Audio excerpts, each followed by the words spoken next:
What is up, everybody? Welcome to episode number 55 of Reezy Talks. Today, I have a very special guest, a fellow reseller, YouTuber, dare I say, marketer, even though I hate to label myself as one, but it is what it is.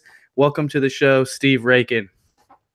Hey, appreciate it, Reezy. What's going on, man? Thanks for having me on.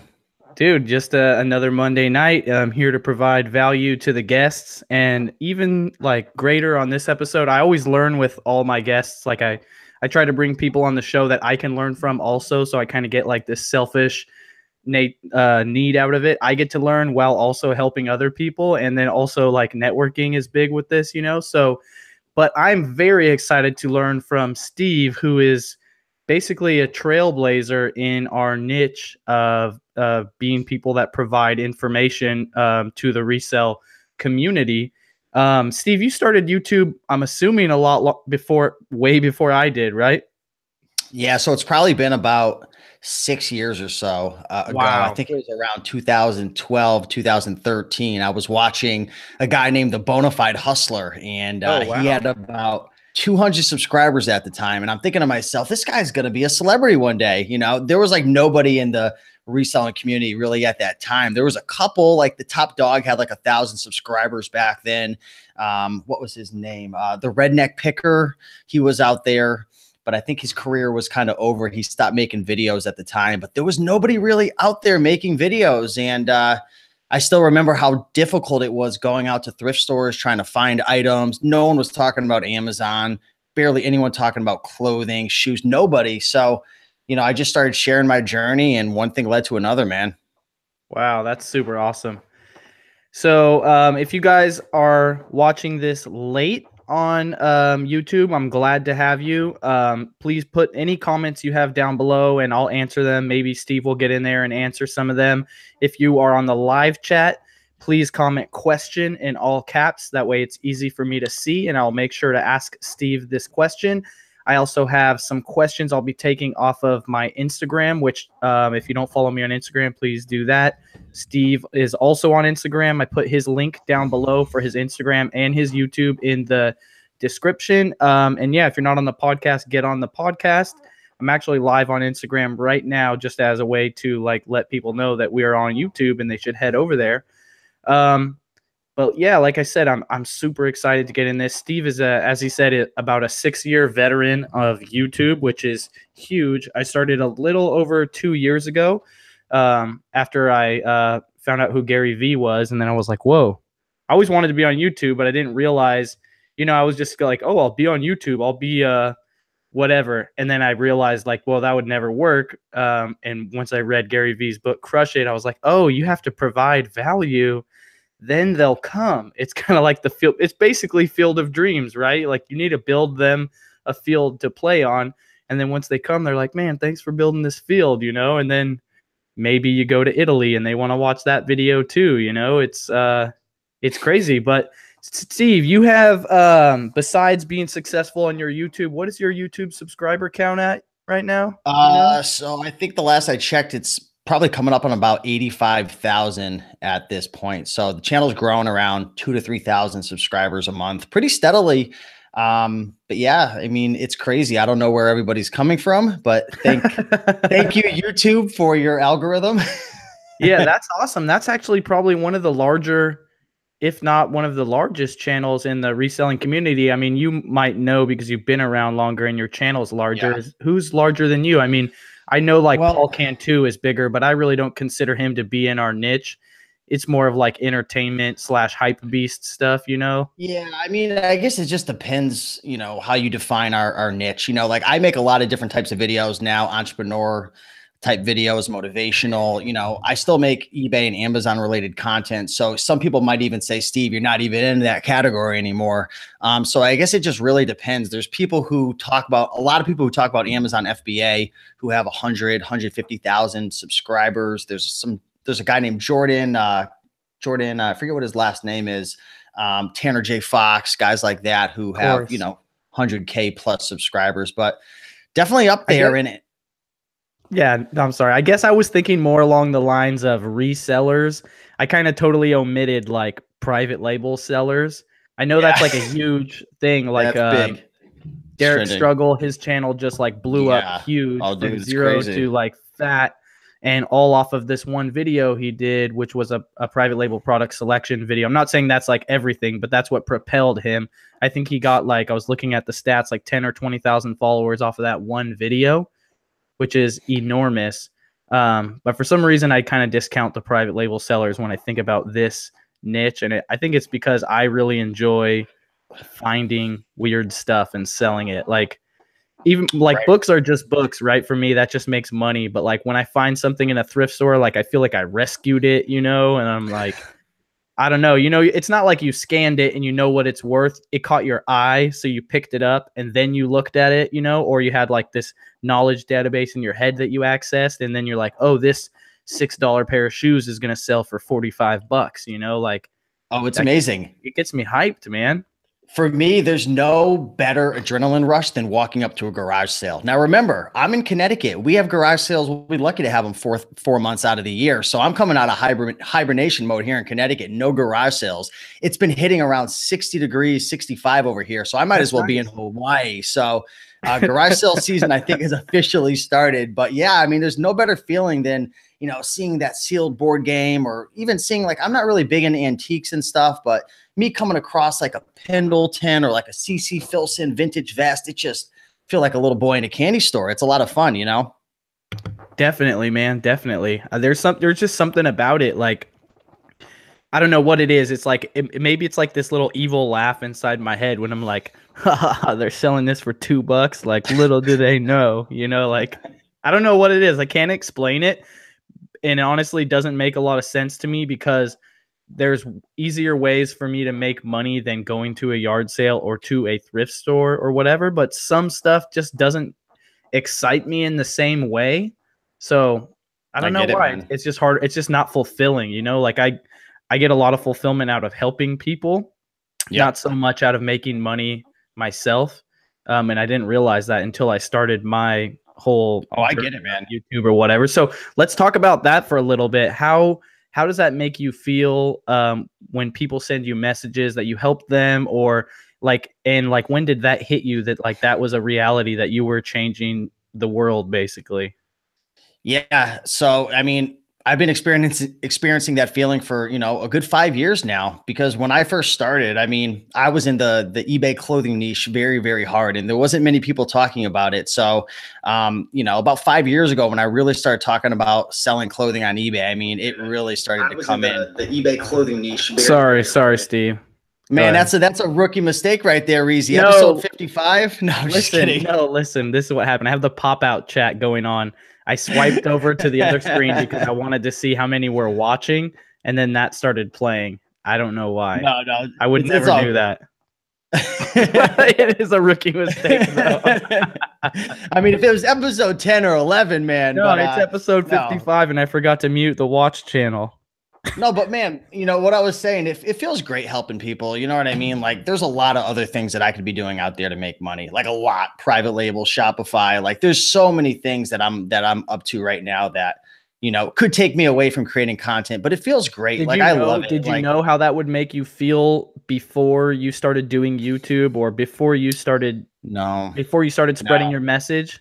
Me neither. No, I had no idea because, well, jinx, but I didn't grow up. I grew up in a selfish family, right? And my family wasn't religious, which I feel like a lot of stuff in religion, they teach that, like help others, be great, like all this stuff.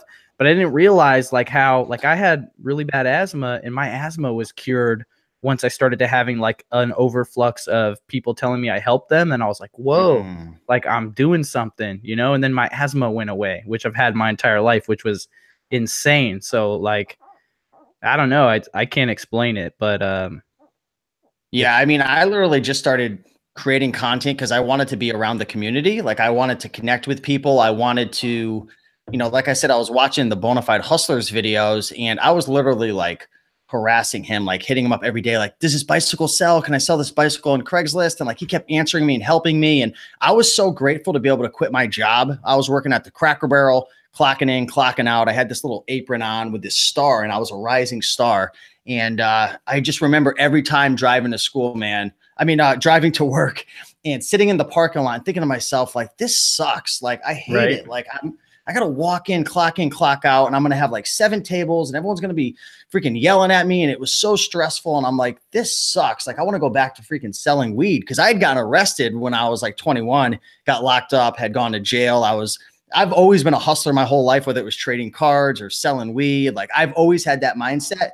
And here I am a couple years later, you know, not smoking. I'm not smoking cigarettes. I'm not smoking weed. I'm not selling weed. And I'm working in the job force. And I'm like, this freaking sucks. Like, I've always been creative, great at relationships, networking. And I'm like, I can't take this anymore. And I went on YouTube, started searching for videos, found the Bonafide Hustler, found a whole bunch of other people. And I was so grateful that my life was changing. I had to share. I didn't come from a place of trying to sell products or make money or affiliate marketing, all these crazy things I'm doing now. Like, I literally just came from a really peaceful part of my heart that just wanted to share and be a part of something. Wow. So no more Cracker Barrel and no more listening to people complain about wanting their biscuits. Man, wanting their biscuits and wanting their freaking mug heated up in a microwave before I remember one time I got to this table and there was these 2 older women, and I put the mug down and I pour the coffee, and she pulls the mug over to her and she looks at the mug, she looks at me, and she looks at her friend, and she's like, starts shaking her head, and she's like, this guy. And I'm like, I'm thinking to myself, what is this lady complaining about? I just poured her a really nice hot cup of coffee, freaking fresh. And she's like, what's wrong with you? You don't know better. You're supposed to take the mug, microwave the mug, and then pour the coffee in it. And I'm like, it was different things like that every time. And I'm like, you didn't preheat the mug. Man, that's a rookie mistake, man. You might as well be putting the freaking, you know, the background YouTube video on, man, during the show. Right? No, I'm a big coffee nerd myself too, and I wouldn't get mad at anybody for that reason. But like, I always appreciate it when you're at a decent cafe, and it can happen anywhere actually if the server actually knows. And before they put your coffee in the mug, they fill it with hot water first. And I'm like, oh man, that was a special I was never touch. trained. I mean, it sounds good. I mean, I would respect that. So let me ask you this: is there anybody that still works at that Cracker Barrel that worked with you? So it's funny. I went back to I hadn't been at the Cracker Barrel for like 5 years, and about, I don't know, it's on Instagram. I put a post. It must have been like 3 months ago. I went back for like the first time, and there were a couple people that I noticed there. Everything looked the same. The environment, the setting, the registers were in the same place. You know, Cracker Barrel is really franchised, and everything's just, it's all the same. And there were a couple people there who still work there. And I thought to myself, I said, you know, I thought to myself, like, I was kind of judging them for a second. And then I'm like, who am I to judge them? Like, I'm like, everybody's different. But I thought to myself, like, how can they do this for like 5, 6, 10? Like, some of these people were there for 10 years before me. And I'm like, maybe it's just my personality, but like, I'm always trying to make moves. I'm always trying to go places. And some of these people are still working there. And I just thought to myself, are they happy? Are they sad? Are they content? And I don't know. I was just reflecting a lot, you know? Definitely content. I think it's just easier to keep doing what you're doing than it is to not know. Because I have friends like that too. I have a friend, he recently got he was doing like odd jobs or whatever, but he wasn't, you know, sometimes bills were falling through. So then he had to go back to having a full-time job. And he was like, oh, I'm so happy I got this job. And it's like a factory job. And it's like not like overnight, but it's like really late, like get off work at midnight or something. And he's like, I'm so happy. He's like, I just get to sit there and do my thing, and I don't have to talk to anyone, and it's the same thing all day, and I can listen to music. And I was like, cool, like if that's your thing. But like for me, I would have to kill myself. Like I couldn't do that, you know? Like if I was going to go back to that type of job, I would love to have, like I always say, delivering pizza is the best terrible job there is, because you just, time flies, you're listening to music, you're driving around, you're dropping pizza off, whatever. You know, I delivered pizza for years, right? No, I didn't. Dude, man, I tell you right now, I was the #1 pizza delivery guy in Connecticut. Dude, man, you can crush pizza. Like this was probably 14, 15 years ago. I was delivering pizza, and I was making over $20 an hour back then. And I was crushing it, because the thing is, if you do good, and it's not even hard, you just have to always have, you know, some paper plates and some cheese and peppers in your car. So if they ask for it, you got it. You know what I mean? Like when you're giving them their change, you just count it hella slow, so they go, just keep it. You know what I mean? Like, there's all these little, like, I should write an ebook on how to make like a little bit more as a pizza delivery guy. This is the key right here. What I used to do when they ask you, "Hey, how you doing?" It's been a rough day. Like, I got all these car repairs, and people aren't really tipping that well. Dang, that's solid, man. That was only towards a specific type of person who I know maybe didn't tip me in the past. Because I would remember, if you didn't tip me, I would remember you, and I would try to come up with a creative line to get a tip. Yeah, and then there's like a hierarchy at the pizza shop for like the delivery guys, where you're like, oh, there's a delivery in this area, like it's mine. Like, you know, if you weren't like the top dog, you couldn't get it. You know what I mean? Like, yeah. Then there were the deliveries that were so far away, mofos trying to act like they don't see it, and then they're taking the one that's super close when you're supposed to be taking the other one. Now you come back and it's sitting there for you, and it's already 20 minutes late. And now you got a 20-minute drive. Yep. Man, the pizza industry, man, they're those guys who work at the pizza restaurants. You got to watch out for them. They are very clever. Yeah, I love it, man. So all the free pizza you can eat, good wages, time flies. The most that I had to do when I wasn't delivering pizza was like fold boxes or something, which I did while watching TV in the break room. Dishes. You didn't have to wash the dishes, man? Nope. So what I would always dread is a long night of deliveries, and then we would come back and we would pray and hope that one of the extra cooks like started washing the dishes. But there'd be times where we would close at 10. I get back at 10:30 for my last delivery, and there's a stack of like 300 dishes, and you're there for another 90 minutes. And yeah, man, it was crazy. Did you work at a chain or at a local place? It was a local place. Yeah, I worked at Pizza Hut. They were too cheap to get a dishwasher. Dang. Yeah, so I was the dishwasher. Raiken dishwashing.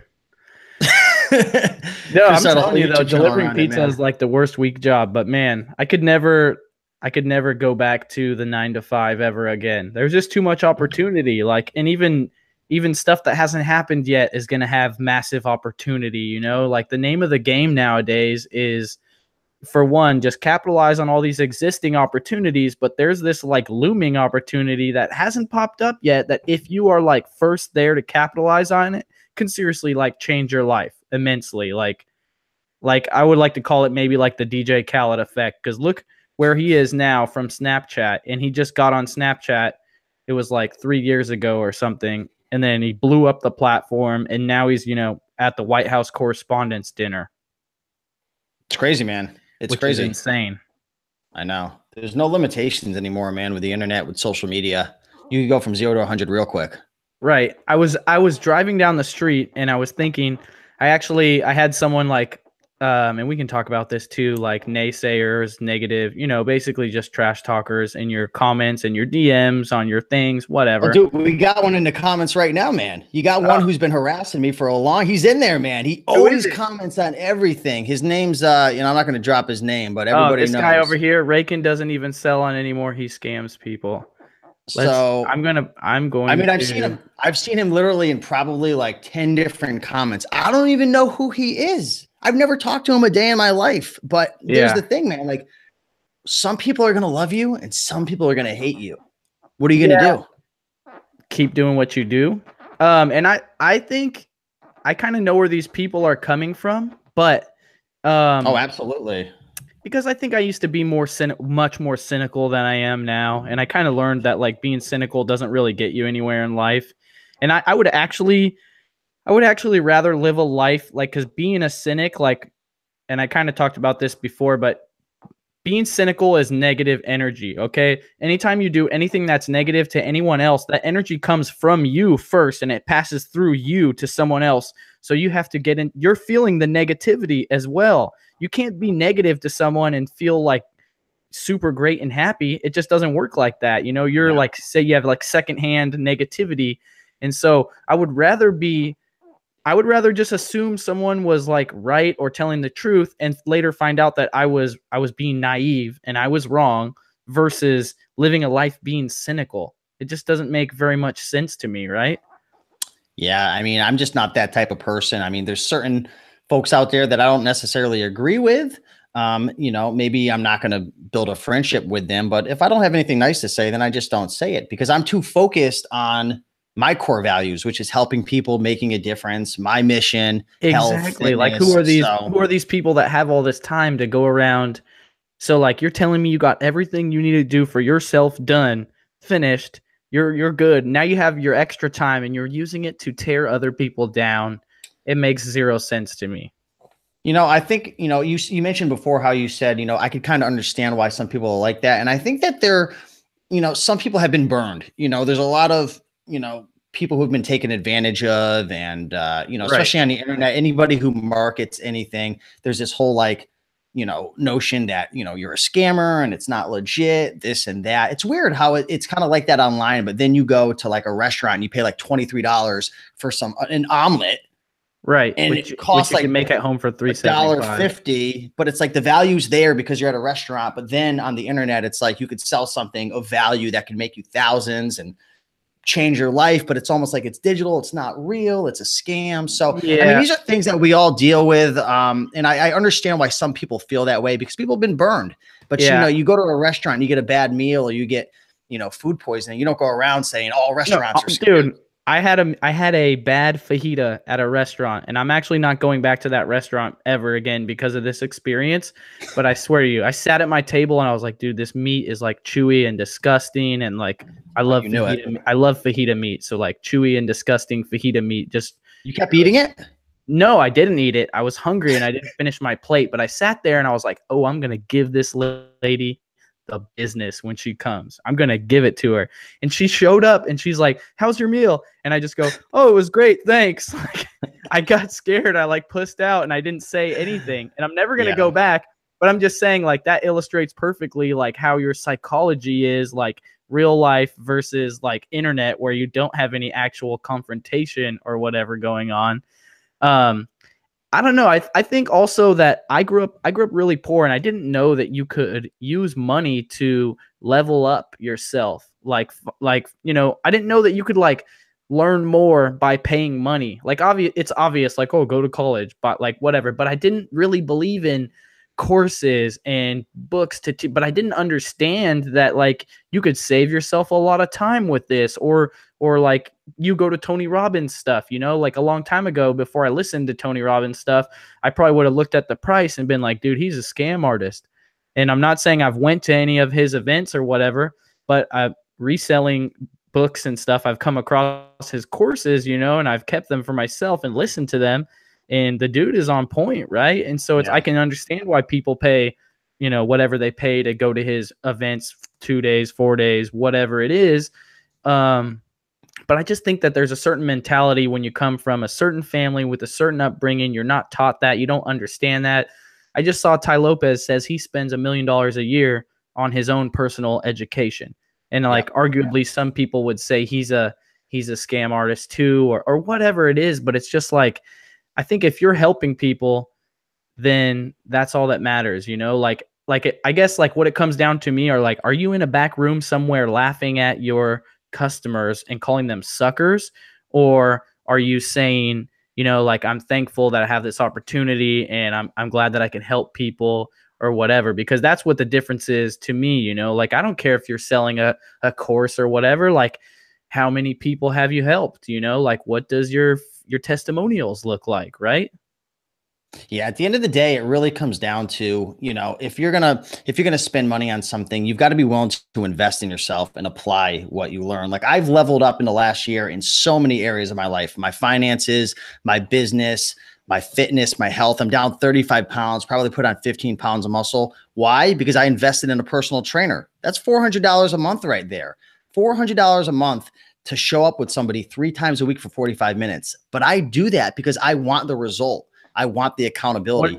What it's for you mostly is for the accountability, or is it more for like the guided workout or just mostly accountability?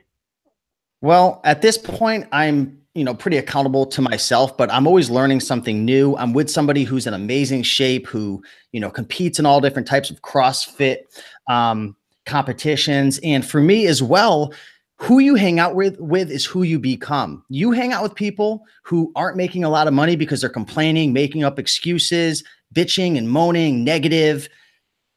what do you think is going to happen? You're going to be that type of person. But you hang out with somebody who is, you know, going for their goals, who's investing in themselves, reading books, who are talking about ideas versus gossiping, who are working out, who are eating healthy. You're going to become that type of person. Go back and watch my videos from 2012, 13. I'm a completely different person because I've been investing in myself through education, for my business, for my health, my fitness. Like, I don't just talk the talk, I walk the walk. And, you know, it wasn't long ago that I didn't know anything. I just knew how to flip a few bicycles on Craigslist. And then I educated myself. I invested in myself. I networked. So really what I want to say at the end of the day is invest in yourself. Who cares about haters and what people have to say? Because you want to know what?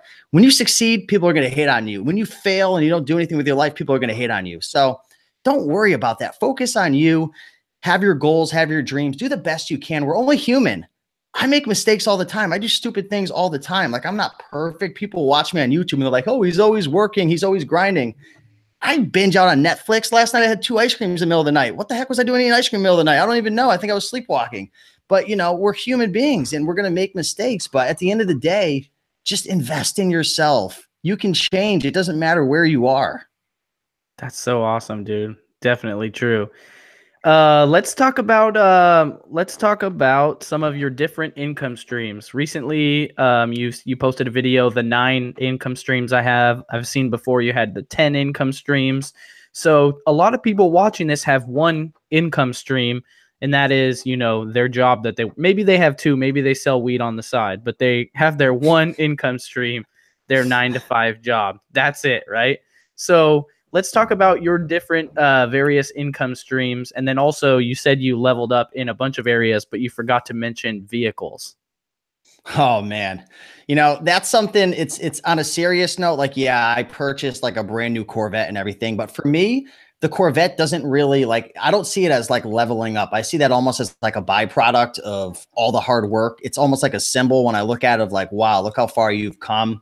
It's a bad investment. It's not really leveling up, to be honest with you, but it's something that makes me happy, puts a smile on my face, and kind of gives me a reason and makes me realize, like, look how far you've come. Time to work even harder and get to that next spot. But yeah, man, that's been a lot of freaking fun. Yeah, I must imagine every time you see it, you just like, you're like, whoa, I did, you know, all these things. You know, it's like a memory to yourself to like, look what I did. You know what I mean? And what's amazing too, I don't know, have you ever purchased like something really like out there where people look at you differently? Like, I've been getting treated so much differently. It's so funny. Like, I'm the same person as I was 6 months ago. Like, my income hasn't really, like, yeah, it's like I doubled my income in the last year from different things that we could talk about, but like, I'm not really that different from like 2 months ago or 3 months ago.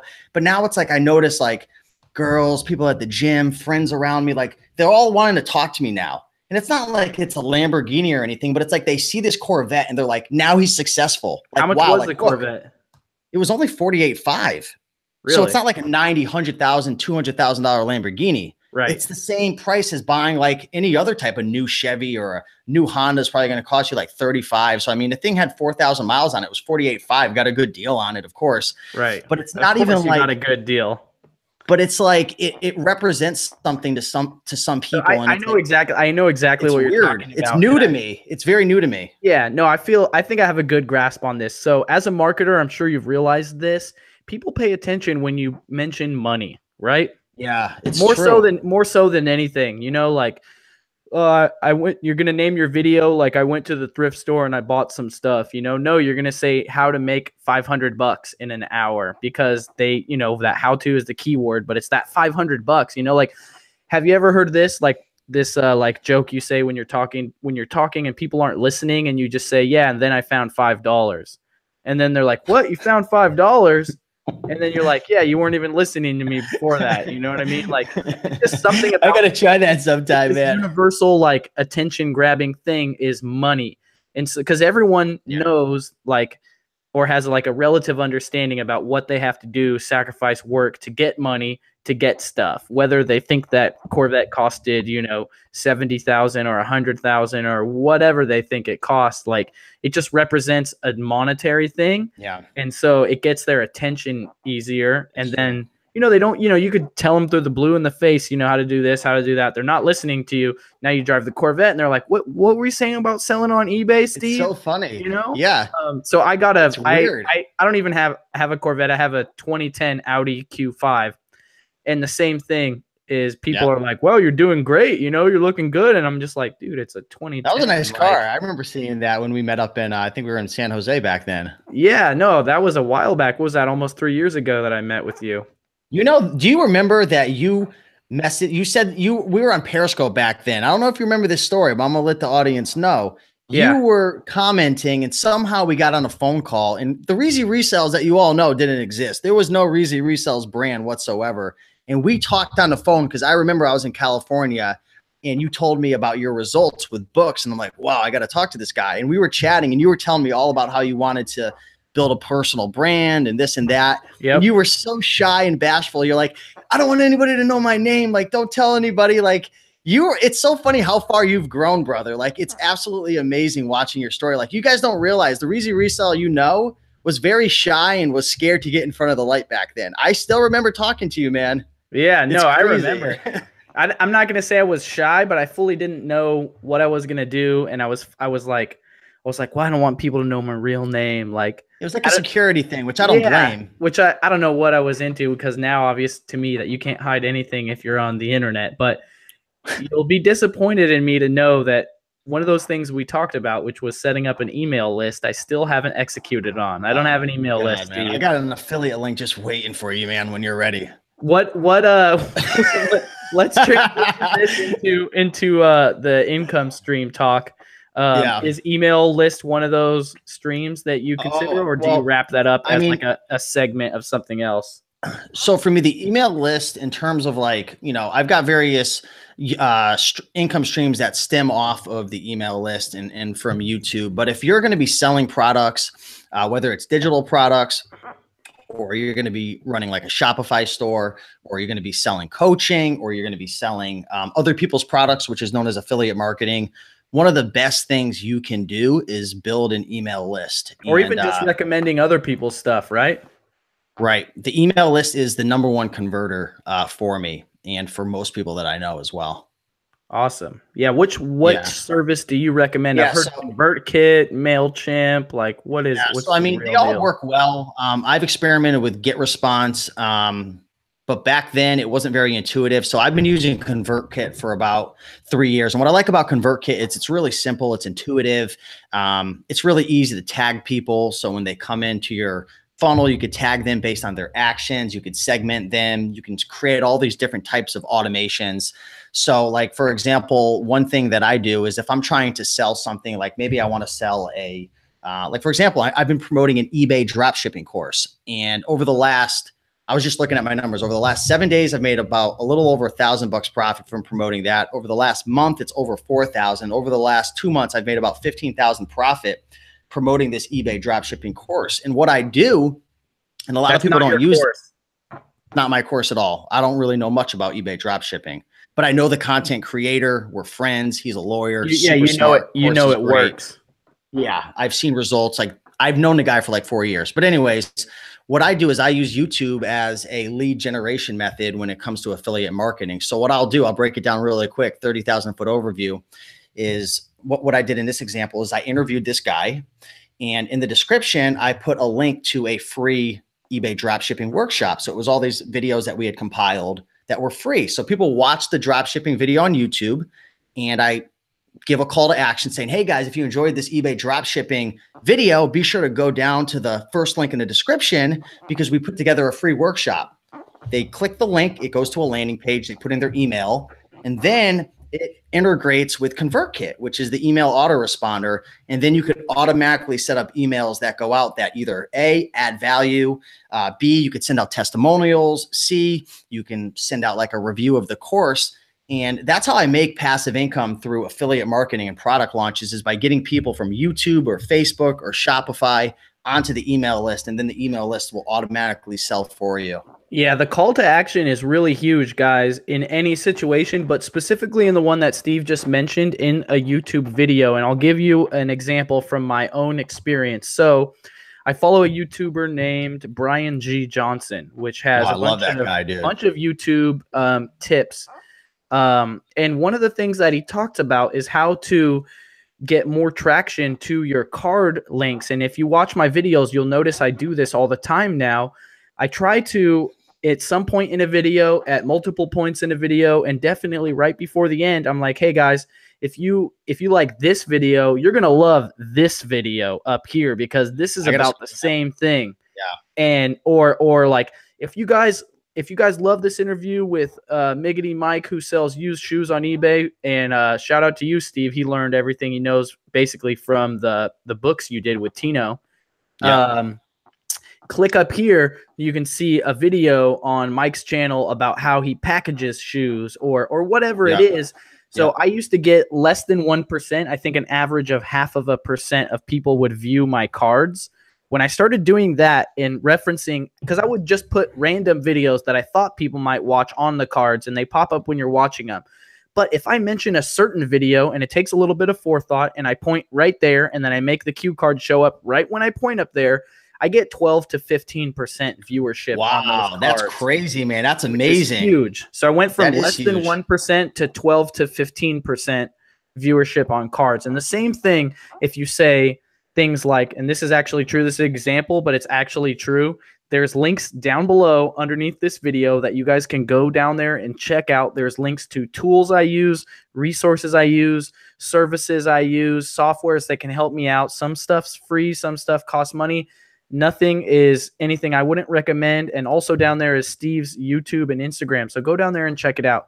But when you do that in your video, you're in, it's probably similar. You're probably going from 1% to about 10, 12, 15% of people actually going down there and checking out your stuff. And it's the same thing in anything, in a Facebook post, in an email, etc. You want to get people's attention, provide value, and then tell them what to do. Even in an Instagram post, guys, when I say, if I want to ask people questions on an Instagram post, because that will generate comments and engagement, but I don't just ask a question. I say comment down below, and I'll use the pointing down hand emojis, which is proven to actually increase engagement, because I haven't tested it, but if I just asked you a question versus asking you a question and telling you to comment down below, I guarantee there'll be a difference, which I don't know why, but it's important to tell people what to do. Like, they want to be told what to do.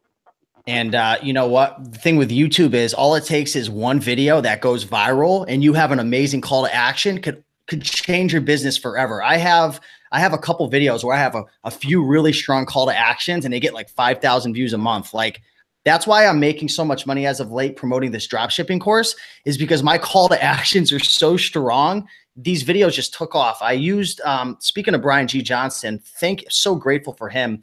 I watched a video about a software called Morning Fame. Are you familiar with it? Morning Fame too. Morning Fame is great. Holy crap. Game changer. That allowed me to get into some niches that I normally wouldn't be able to rank for, and ranked right at the top. So combined with Morning Fame, by using the keyword builder, right?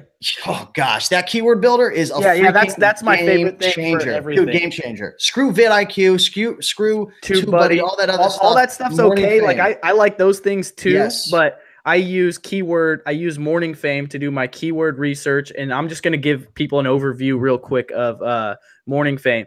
So Morning Fame is a YouTube software. It's really great. They simplify all the analytics of YouTube. So they actually email you every time you post a video and tell you how well your video performed. And then weekly, they'll give you a little visual summary of your YouTube channel in 5 categories, like engagement, subscribers, like how well are you doing. It will say, hey, these videos you did recently sucked. Instead of these, you make more like this, and to keep your channel growing. But most importantly, they have a keyword planning tool. I actually used it on this video right here. So if you have TubeBuddy or vidIQ installed on Chrome, you can see the keywords that I used, the tags I used in this video, and they are stuff I would never use before. So I use things like how to make multiple streams of income. Thank you for the $20 super chat, Davis. Appreciate $20, man. I owe you some beer, Steve. I owe you some beer. $10 of that is for you, Steve. All right, man. I'll get a nice 6-pack with that. So I have, multiple streams of income, passive income, passive income online, how to make passive income, how to have multiple streams of income. Like all of these types of things are the ones that I would use that fit this subject that I'm trying to rank for, you know? So you put a keyword in Morning Frame like how to create multiple streams of income. And then you go to the next step, and then it tells you how likely your channel is to be able to rank for that video. Yeah, it's super easy to understand. You could be 3 beers in and understand what's going on with this thing. And which is not the case of YouTube analytics. It's not like super easy to understand and all kinds of pages you got to go through. So it says, hey, Reezy, you want to rank for this one. And this is a hard thing for me to rank for passive income or multiple streams of income, because I don't make a lot of videos on this. So for me, I got like C's, and I got an A for relevancy for this, but I got like C's and 1 B, which is not the best, but I want to do it or whatever. And so then it tells you what keywords you can use, and then you type in keywords, it suggests them, and then it gives you a percentage and it literally, you just stack up. It's like 10%, 20%, 40%. And then all of a sudden find another keyword. You're at like 90%, and you're like, cool. You just copy those to your video, and then you can go and look on my videos if you have vidIQ or TubeBuddy, and you can see the keywords that I used, and you can see where I rank. Like I've been able to rank like at least for a while, I was like how to for the search phrase how to. I was on the front page. I was like the 7th video or something, and it was like for how to buy shoes and sell them on eBay or something. But it's intense to see. You know, I have a video from when I went to London last summer, and I was using that. And people tell me all the time, hey, I was searching for, you know, what to do in London, or Americans going to London or whatever, and your video comes up. Man. Yeah, and that video is doing really well, and that's not something typical of my channel.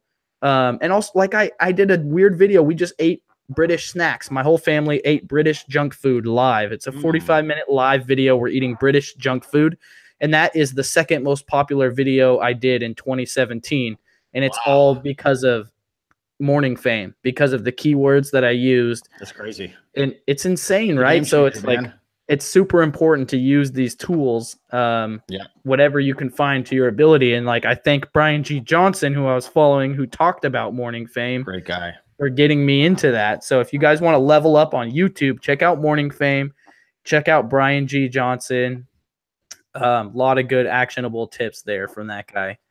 So let's actually get into the 9 streams of income that you got going, Steve. We talked about, what did we talk about so far? We talked about marketing, affiliate marketing courses, right? Yeah. So affiliate marketing, that's been my biggest income stream over the last year, because I've had some really big launches. So affiliate marketing, product launches, so selling digital products and whatnot. Obviously, there's all the different platforms: eBay, Amazon. Where are you selling your digital products mostly? Is it Kindle Direct Publishing? Is it Gumroad? What is it? So I kind of separated the Kindle by itself. Like I separated my Amazon publishing, which is Kindle, CreateSpace, and Audible. Are you familiar with those 3? Yes, sir.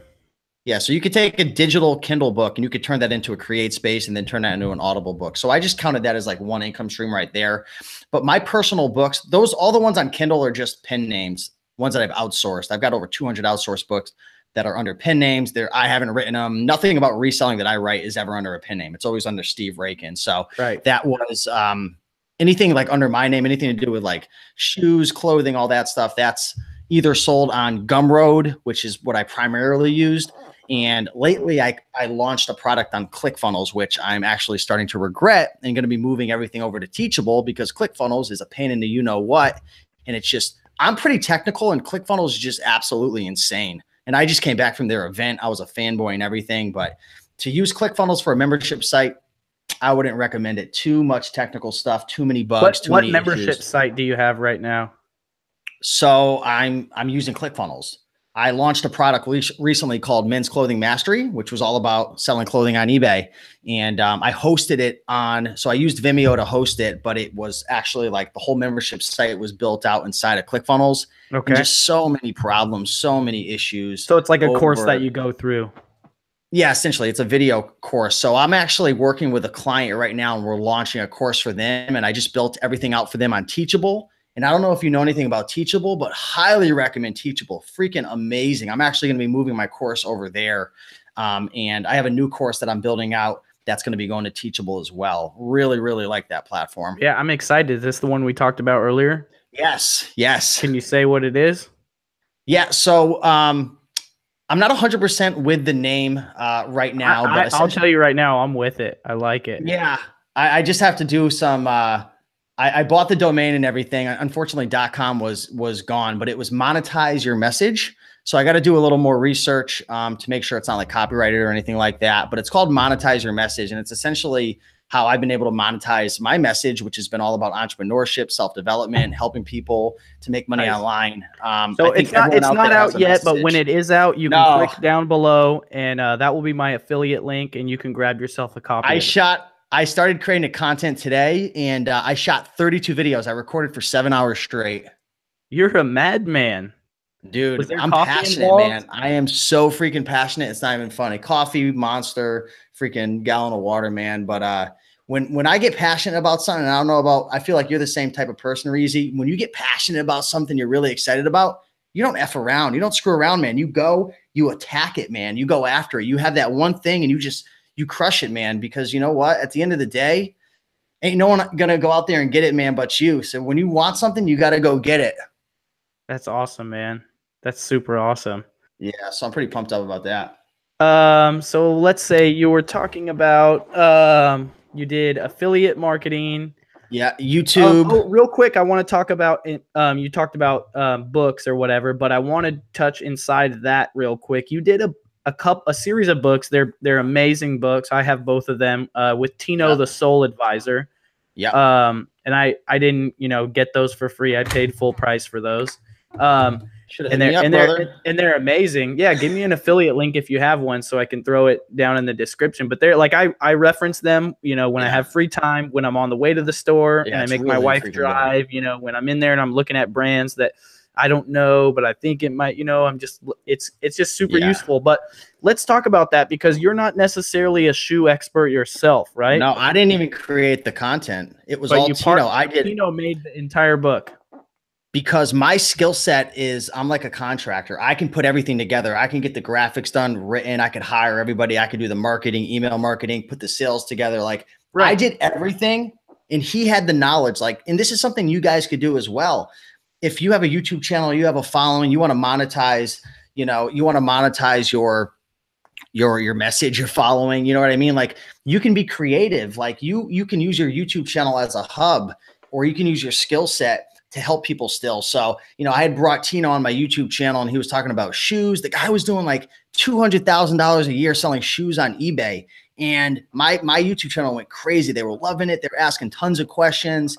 And, me being an entrepreneur, I saw an opportunity. I said, you know what, Tino, people need this information. Let's team up. You've got the knowledge. Let me tell you exactly what you need to do. Break it all down. We'll put this together and I'll do everything. Just give me your knowledge. I'll put it together and we'll get this out and help people. And, man, he freaking knocked it out of the park. I give all the credit to Tino. That guy is brilliant, man. It's amazing, the information in that book.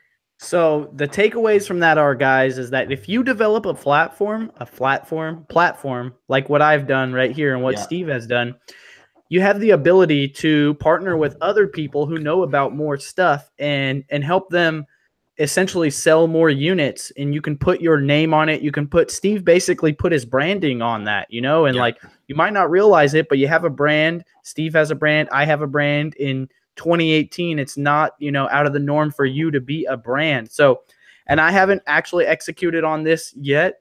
But it's as simple as, so you have, let's say there's person A and they're really good with tactical arbitrage and they've been making some lists and they made a Fiverr account and they're selling a few, accounts on lists on Fiverr here and there. They're making an extra $10 or $20 a day or whatever. But if they partnered with me, and of course I would vet them and then put my branding on it and it would say, it's Reezy and person A's Bolo list, people would subscribe for $100 a month and you would have 100 people that signed up. And then boom, bang, people are happy. Everyone's happy and you're selling way more. I'm getting a share of it. And it's just the way things work. There's value in working with people that have a platform to speak from that can help you market, would you rather have, would you rather sell would you rather sell like 100 sales a month and keep 100% of the profits? Or would you rather sell 1,000 a month and keep 50% of the profits? Is what it really breaks down to. And I don't know have you ever experienced this? People will like undervalue your platform. Oh yeah, all the time. People are like, well, I'm the one doing all the work. And I'm like, yeah, well, if you do all the work, it doesn't matter. No one's going to know about it. For me though, like with my partnerships that I've done, most people, they want to get their message out and they want to make money. They want to create a product, but they can't even fathom the fact of doing all the things that it takes to launch a product, to create a product, to get something to sell. Creating the product is actually not that hard. But actually getting something to sell and getting it out there and turning it from an idea to something real into someone's possession, that's a skill set right there. And that's something that a lot of people are looking for. So in your opinion, if you had to break it down into percentages, what would you say creating the product is? Is it 50% or is it less?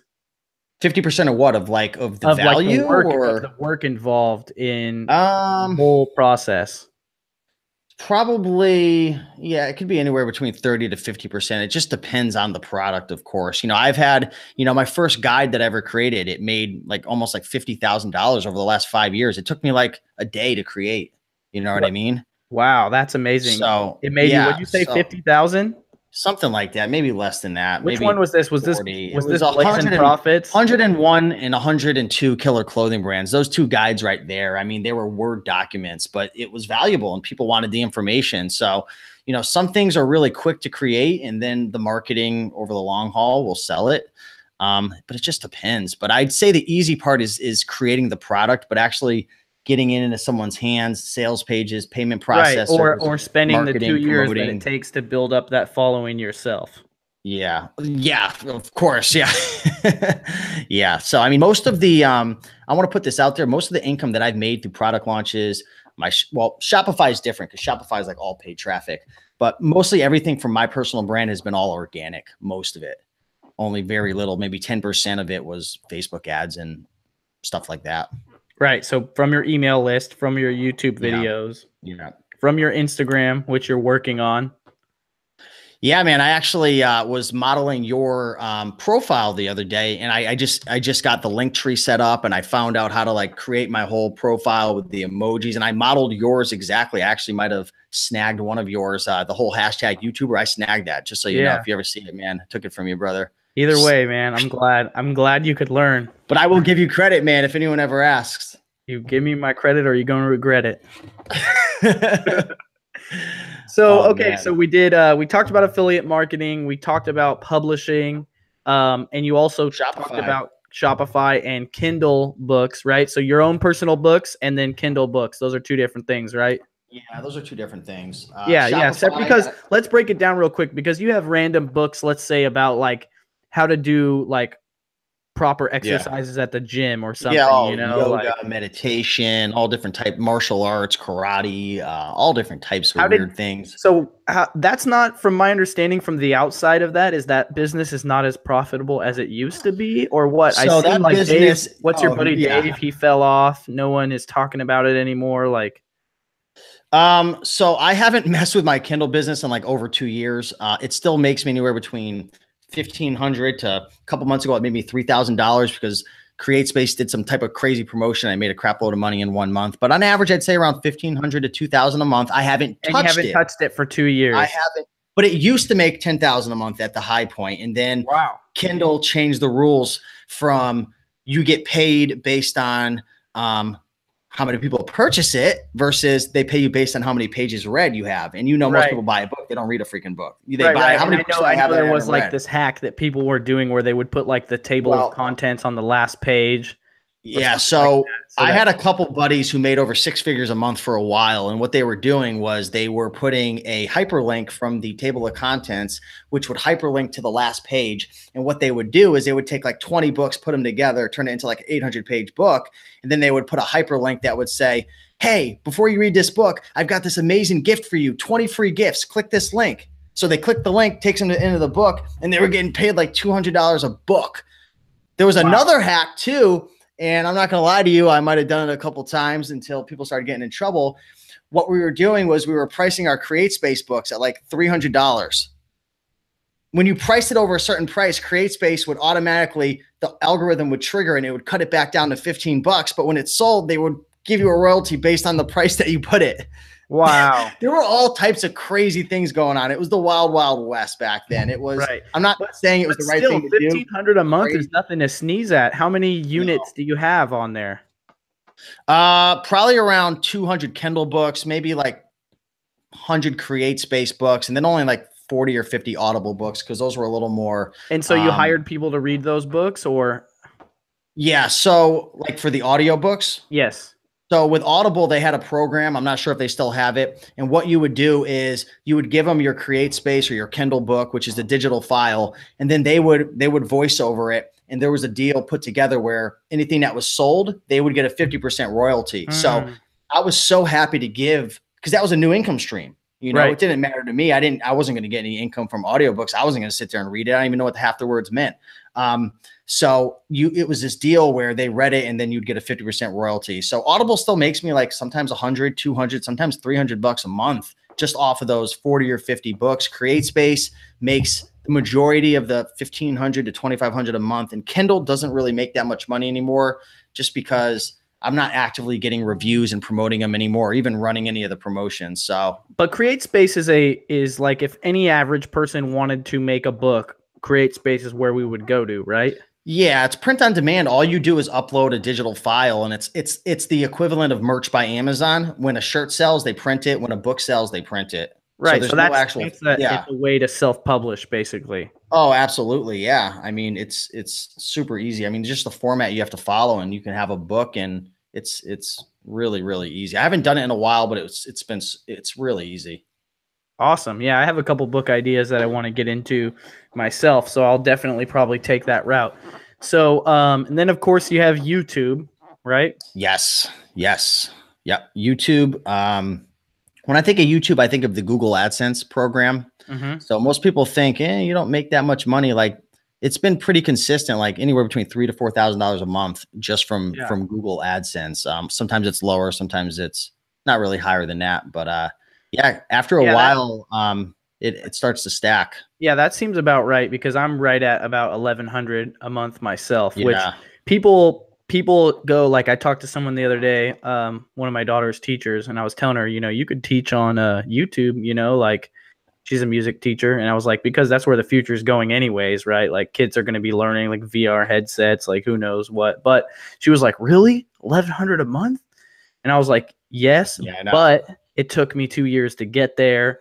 It wasn't, like, I still remember when I made my first $5 off of YouTube, I was like running around the house and showing it. Like, look, $5, like, I couldn't believe it, because I knew people that were making money off YouTube, but I didn't really believe it. But I know a local kid that lives in my town. His name's Garrett Jenner, and he's a pro skateboarder basically through YouTube, and I think he has over 500,000 subs, and he was doing something ridiculous like over 10,000 a month or something like that, maybe like 20,000. I don't know, but this was before the adpocalypse happened on YouTube. So his funds definitely changed or whatever. But like, I just remember one day we're at the skate park and he just shows me his bank deposit, and I was like, whoa, like, it's real, like, it's super real, And then I have just recently also seen a video by like the Homemade Entrepreneur. He has a video.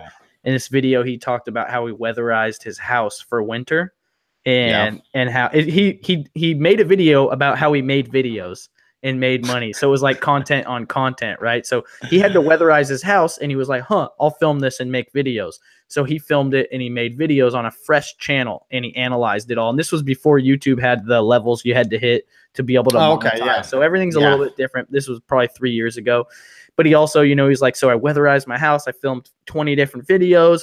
I made a Home Depot affiliate account, and I linked to all the products I used in my videos in the description with the Home Depot affiliate with call to action, blah, blah, blah. And he was like, and in 3 months, I made, let's say, like $9,000 total off of everything. And I was like, what? Like, and so then I read Gary Vee's book, and I was like, dude, it is so on. It's so on. Yep. But so with YouTube, let's talk a little bit about YouTube. Have you had any struggles with YouTube? Have you had any revelations about YouTube? Do you feel like you know what you're doing on YouTube? Is it still, do you still post videos that you think won't do well and they do well, or videos you think are going to do well and they don't do well? Like, Yeah. let's see if like I'm interested to learn from you on this, because you're about 3 times more than my channel. Yeah, I mean, sometimes you think a video is going to do well and you optimize it perfectly and you create the content. And sometimes it just doesn't catch fire. It just doesn't. It's the way it happens. For me personally, my strategy with YouTube at this point is my main goal. Every time I create a video, I ask myself this question: is this video or is this, does this video add value? Is this video going to help somebody and make a difference? And that's really my main goal right now. My main goal isn't to necessarily be the expert with everything. My main goal is to bring value to the people who are watching my videos. So my mindset on my YouTube channel is using the platform more or less as a HubSpot to share positive information, to share knowledge, to bring people on, experts, ultimately to just help people, to document my journey. So, I mean, the biggest revelation for me was just, you know what? Some people aren't going to like you. Some people are going to judge you. Some people, are going to say mean things. But at the end of the day, Steve, don't worry about that. Just focus on helping people and adding value. And at the end of the day, you're a human being. You're going to make mistakes. You're not perfect, but you're going to be able to sleep at night, Steve, because you know that even though you're a flawed human being, just like everybody else, you're coming from the right place in your heart, and you're trying to help people and add value. So, I mean, that was the biggest revelation for me. To just know you're doing the right thing and then not worry about anything else. Dude, I made a video. Value. I made a video the other day, and value could come in different forms. There's entertainment value as well. There's value in terms of being vulnerable, letting someone really get to know you. I made a video the other day, and it was titled 5 Weird Things You Never Knew About Raiken Profit. You want to know something weird? It really well. Dude, it didn't even do that well. Believe it or not.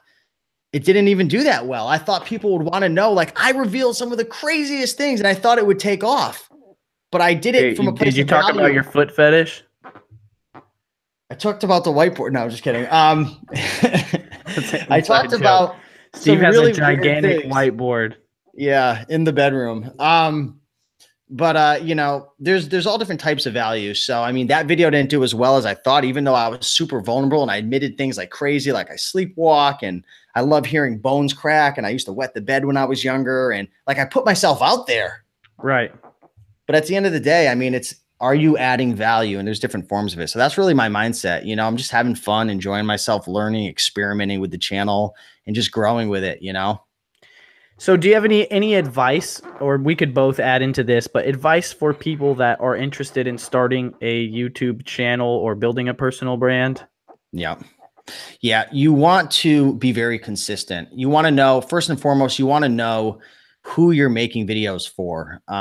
A lot of people, they want to come on YouTube and they want to be anything and everything to everyone. And I found that the channels that are successful, they're talking to a specific person. So sometimes on my YouTube channel, I'll talk about health. I'll talk about motivation. I'll talk about, weird things about myself, but I always circle it back to my message, which is entrepreneurship, improving your life, mastering yourself, and just becoming the best version of yourself. But mostly it has to do with business. So you want to know who you're talking to. That's really key, because there's a specific person. When you put out a piece of content, you may or may not realize this, guys, but your content is a magnet. So you have to understand whatever you put out is going to attract a specific type of person. So once you start attracting those people, you want to serve them as best as you can. But the key, man, to a YouTube channel is consistency over the long haul.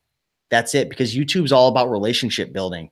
It's the same thing as building a friendship, Reezy. Like with us, man, like we've been in touch for a while. We've contacted each other. We met in real life. Like that's why we're here talking right now, because it was a real relationship. It's the same thing when you're out there dating. Like it's the same thing when you're trying to make a sale. Like it's the relationship. So YouTube's all about a relationship. You can't show up every now and then and wonder why, your kids or your family, they don't talk to you anymore, because you show up once every freaking 6 months, every blue moon. You want to build a real relationship with your family, with your friends, with your followers. You got to show up, every day or every week, or at least consistently, so they know you care. You know what I mean? So I guess that would be my best advice right there. Yeah. Consistency is key. And I'm still working on becoming more consistent myself. I still don't have a release schedule, like a publishing schedule. I know that would help with my viewership.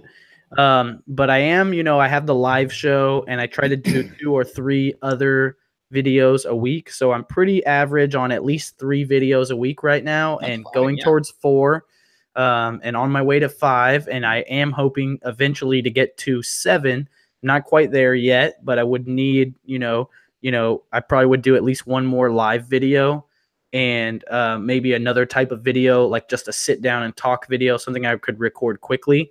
But having a daily upload really gives you a much better chance of success. You still have to bring the fire and deliver your message. But if you think about it like, let's say you do 1 video a week, that's 52 videos a year. If I do 2 video a week, that's 104 videos a year. If I do 4 videos a week, that's 208 videos a year. And if I'm doing 208 videos a year and you're only doing 52, who do you think is more likely to go viral? Any content could go viral, but in my opinion, you never know which video is going to be the one that sets your career off. I could post a video tomorrow that for some reason gets me 50,000 followers, and then my life's going to be changed forever. It's going to just send me off on a new trajectory. Like, that would fire me up so much. You couldn't believe it. But the more you post, the more you're going to be able to, it's more dice rolls for you, you're going to have a better chance. Right. So, and it's all about planning, right? Like, I don't really script out my videos yet. But I have recently thought about a couple videos. Like, I want to make like an inspiring motivational video, and I'm going to probably write it out first, and then I will obviously like perform my script or whatever. But in my opinion, there is something that's like just a little bit more powerful about someone that's obviously speaking in a proper way that will inspire you, but with a pre-rehearsed text that has been like written out. Oh, absolutely. Just I'm not like, and obviously like live non-planned stuff has its authentic feel, which the pre-rehearsed stuff doesn't. But just trust me, like if you have like you just like when you're watching a video, at least for me, I'm like, wow, this just seems super powerful. And then I'm like, oh, they wrote this and they pre-rehearsed it. That's why it's super powerful, because there's no there's no uhs, there's no like, oh, let me figure out what I'm going to say. It's just straight fire down your throat, And when you hear it, it inspires you. Most people probably don't think, oh, this was pre-written, but obviously I'm a creator and a video maker. So in my head, I'm like, why does this sound so powerful? And it's because it's scripted, got a teleprompter. Right. And, it's like you can make videos, quality is good. Production value helps, but not at the sake of producing less videos. So if you're like thinking, well, I don't have a camera. Yes, you do. You have a phone. Well, I don't know how to edit videos. Yes, you do. iMovie will make. I have videos on my YouTube channel that I let my phone edit, like through the memories function in iPhone. You know what I'm talking about, Steve? Yep. Where you like it takes all your photos and videos from like a weekend and makes it into a video. Yep. I've used that to make videos that I've put on YouTube that have over 30,000 views. Several different things, and it made it in 30 seconds. I didn't edit a video at all, So if you're watching one of my videos and it has like this corny music, which is nothing like anything I would ever pick, because I try to go like hip hop on it a little bit, that's because my iPhone edited that video. But you guys still liked it, right? So it's like it's all about the value, not necessarily what you think is going to make. Dude, you should make a video of your phone making a video. Why not? Just like to show people that you have no excuses on homemade entrepreneur style, man. Could be your freaking dude, because people will tell you this all the time. Well, I don't have time. And you're like, well, just like film yourself while you're making that cake. Your cakes are so damn good. Can't you just film yourself while you're making it? And they're like, oh, I guess I could, but then I don't know how to edit it. I'm like, well, your damn phone will edit the video for you. But then I don't know how to like do the whole YouTube thing, like Google it. Jesus. Well, those people they ain't hungry. You can't tell a dog to stop barking. I mean, you know what I'm saying? Like a dog's gonna be a dog. Like someone who's lazy is gonna be lazy. Some people, I think, they're not necessarily lazy, Steve. They've been brainwashed by society to think that going to work and getting off work is the only way to do it. Like my wife's mom, for example, Mexican, she's bomb cook. She cooks amazing. And my daughter's graduating this summer. So not only is my wife's mom coming, but her mom is coming from Mexico to visit. So we're going to have two abuelas in the kitchen for like a week staying at the house. Like I guarantee I'm going to wake up at 6 a.m. It'll be like sound of tortillas being made in the kitchen. Oh, Like it's going to great. be insane. And I want to film them partly because I want to have the recipes for myself and it'll be easier than writing it down. Right. But I asked my audience and I was like, would that be good videos for you guys? Do you want to hear like Abuela talk about like how she makes tortillas? Because like if you were to ask her to write it down, she can't even tell you. She's like, it's a pinch of this. They don't write it down. It's all memorized. You know what I mean? But like that could be a killer channel. Like, you know, you have a somewhat of English mixed with Spanish, but you're funny, you know, you're a cute old grandma. You're cooking up enchiladas in the kitchen and teaching all these weirdos how to make good food. Like that would be a killer YouTube channel, you know, but like people need to be told that they have opportunities available. Like some people still don't know, you know, like have you ever heard this, Steve? I don't know. Internet's not for me. Yeah. Yeah. They just don't know. What are you going to do? You know, that internet stuff, that's too much. But then, you know, like I'm sure, you know, like 70-year-old people that are your followers that are on the internet. And they're like selling on my eBay, mom. like She's whatever. 63 years old. She's been selling books for almost 5 years now. She goes to a thrift store and she crushes it, and she does really well. And she's been able to retire now because of her book income. And if she could do it, if Mama Profits can do it, anybody can do it. But right, you know, is she trying to grow out her personal brand? So we did get her on Instagram recently. She's getting ready to hit 1,000 followers over there, which is pretty cool. So she's, you know, to be honest, it's kind of me helping her out with it, right? I think some people know that. But I'm trying to grow it out because I think there could be some opportunities there for her because she really does inspire a certain subsection of the market. So yeah, older people, specifically women, probably. Yeah, absolutely. And a lot of these people are like retired and they got free time on their hands anyways. Yeah. They're just looking for something to do. They might as well make some extra vacation money. For real. You know, my mom's life changed after finding books because all she used to do was lay around, watch TV, had nothing to do. Now she's always outsourcing, traveling, you know, staying at different places, shipping, prepping, learning, watching videos. So, I mean, it's really changed her life. As corny as it sounds, it really freaking has. I've seen it unfold in front of my eyes. It's been great. And she manages the whole selling all herself, right? She does everything. Does now. She do FBA? She does FBA. That's what she does. Wow. So she's full time. I mean, way to go, Mama Profits. Hopefully, Mama Profits ain't listening. She moves slower than a snail, but she's enjoying herself. And she goes out and she picks. She knows she'll go to the thrift store and she's just scanning with her Amazon seller app. But she's memorized all the books at our thrift stores, what are old and what are new. So she goes and she just picks. So she'll pick a 50. The other day, she picked 180, a 60. And I'm like, holy crap. I was just bringing you along to take a ride with me. I was going to stop at the chiropractor and you made $200. I'm like, that's crazy. You have really leveled up, Mama Profit. Paid your chiropractor bill. Jeez. You know what's funny? My chiropractor hasn't been charging me because I've been helping them with their marketing and their social media strategy. So I'm waiting to see if they're ever going to charge me. It's been like 20 times in a row they haven't charged me. So how did that work out? How did that relationship work out? You went there to get your back aligned or whatever? Yeah, I went there to get my neck aligned and everything. And there's this guy there. His name's Steve, and he owns a chiropractic. Steve Judson, and he actually travels the country and speaks, and he created a book, and he doesn't have any social media presence. And I told him, I was like, hey, listen, like I got this YouTube channel, 80,000 subs. I built a full-time business out of it. So basically it started by talking to people. Yep. Talking to him and just sharing. Like I didn't want anything. I wasn't trying to get him as a client. I was just giving value and helping him out from the goodness of my heart. And we built this relationship, and I like created all these documents for him for like a whole content distribution for his team because really what people don't realize is you could take one piece of content and you could distribute it all across blogs. Like, for example, this video, you can go to rev.com, order the transcript, have a content writer. Now you have a blog post up that just edits it. You can take the audio off of this and upload it to a podcast. You can take this video, you could cut it for Instagram stories, for your Instagram post, for your Facebook. You could take the whole thing, upload it to Facebook. You could put different titles over it. Like you could take one piece of content if you have a team, and this is actually on my board right here under my top goals for 2018. One of them is hire an all-star team, because that's my next level, because I just don't have the time to do everything I need to. And I already have a little team that I work with.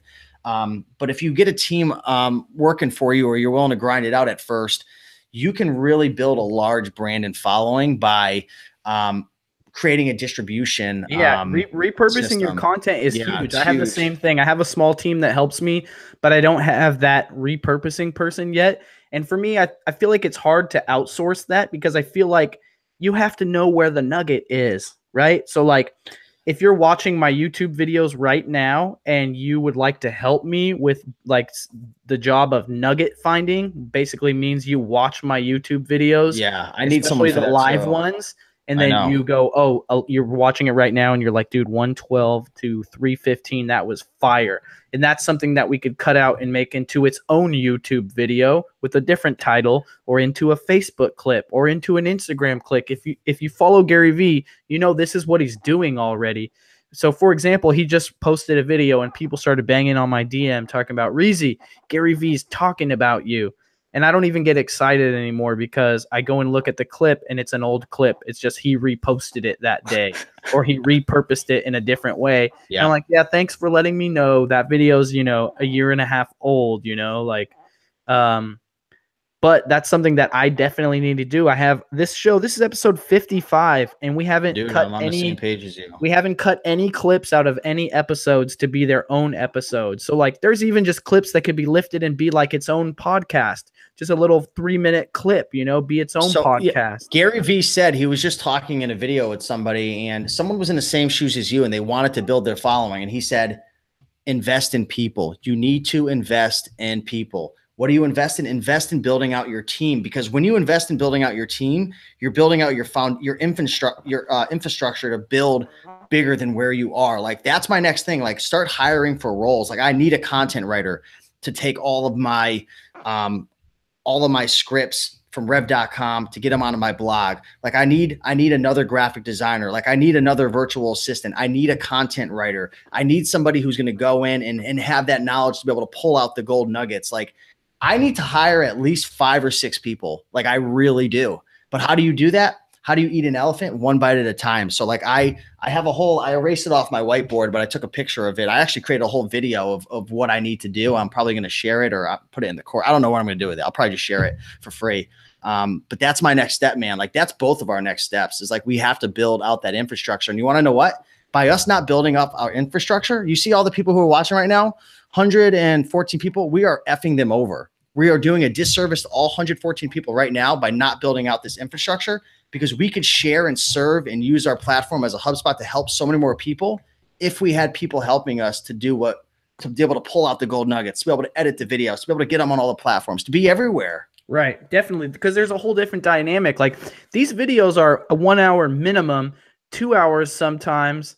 I'm not going to look at the clock yet because I feel like that'll ruin my energy right now. But the whole thing about it is just like, you can't put a 2-hour video on Facebook. Nobody's going to watch it. Even on YouTube, if you weren't here to consume it, you're probably not going to watch it. You might listen to it if you have YouTube Red, which lets you like lock your phone while you're listening to it. But the podcast is where people are more likely to listen to it. But, there is 10 to 20 nuggets in here that can be, 2-minute videos on Facebook that could reach a lot wider audience. So we're definitely screwing people over by not, encapsulating our content to the various ways that will fit people better. Right. So, oh man, it's hard. Right. It's next so level, me, bro. Like, I don't like, you're probably better suited than I am, but it's like, look, I tell people all the time, I need help, but I can't afford to pay you what you're worth. I'm sorry, but it's like, the money will come eventually. I just need your help to get there. And, one thing that I am pretty strong about is like, I can help you get more clients. Like that's one thing I can do. I can promote you as your service, and bring more clients to you. I can tag you in my posts. I can put a Team Reezy thing on my website where I list the people that help me that people can go look at and hire you through that, discovery. But, when it comes down to it, like I'm not going to pay $4,000 for a website right now. I just can't afford that. I'm not making that kind of money off my personal brand.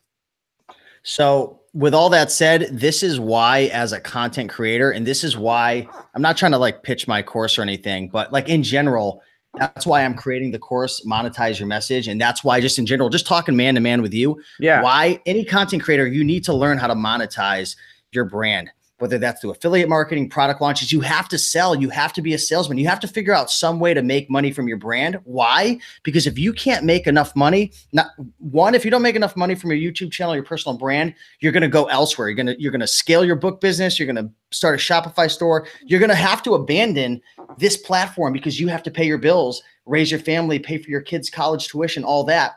And two, by not monetizing your channel and not figuring out ways to make money, you can't hire people to build the infrastructure necessary to really take it to the next level and be a game changer.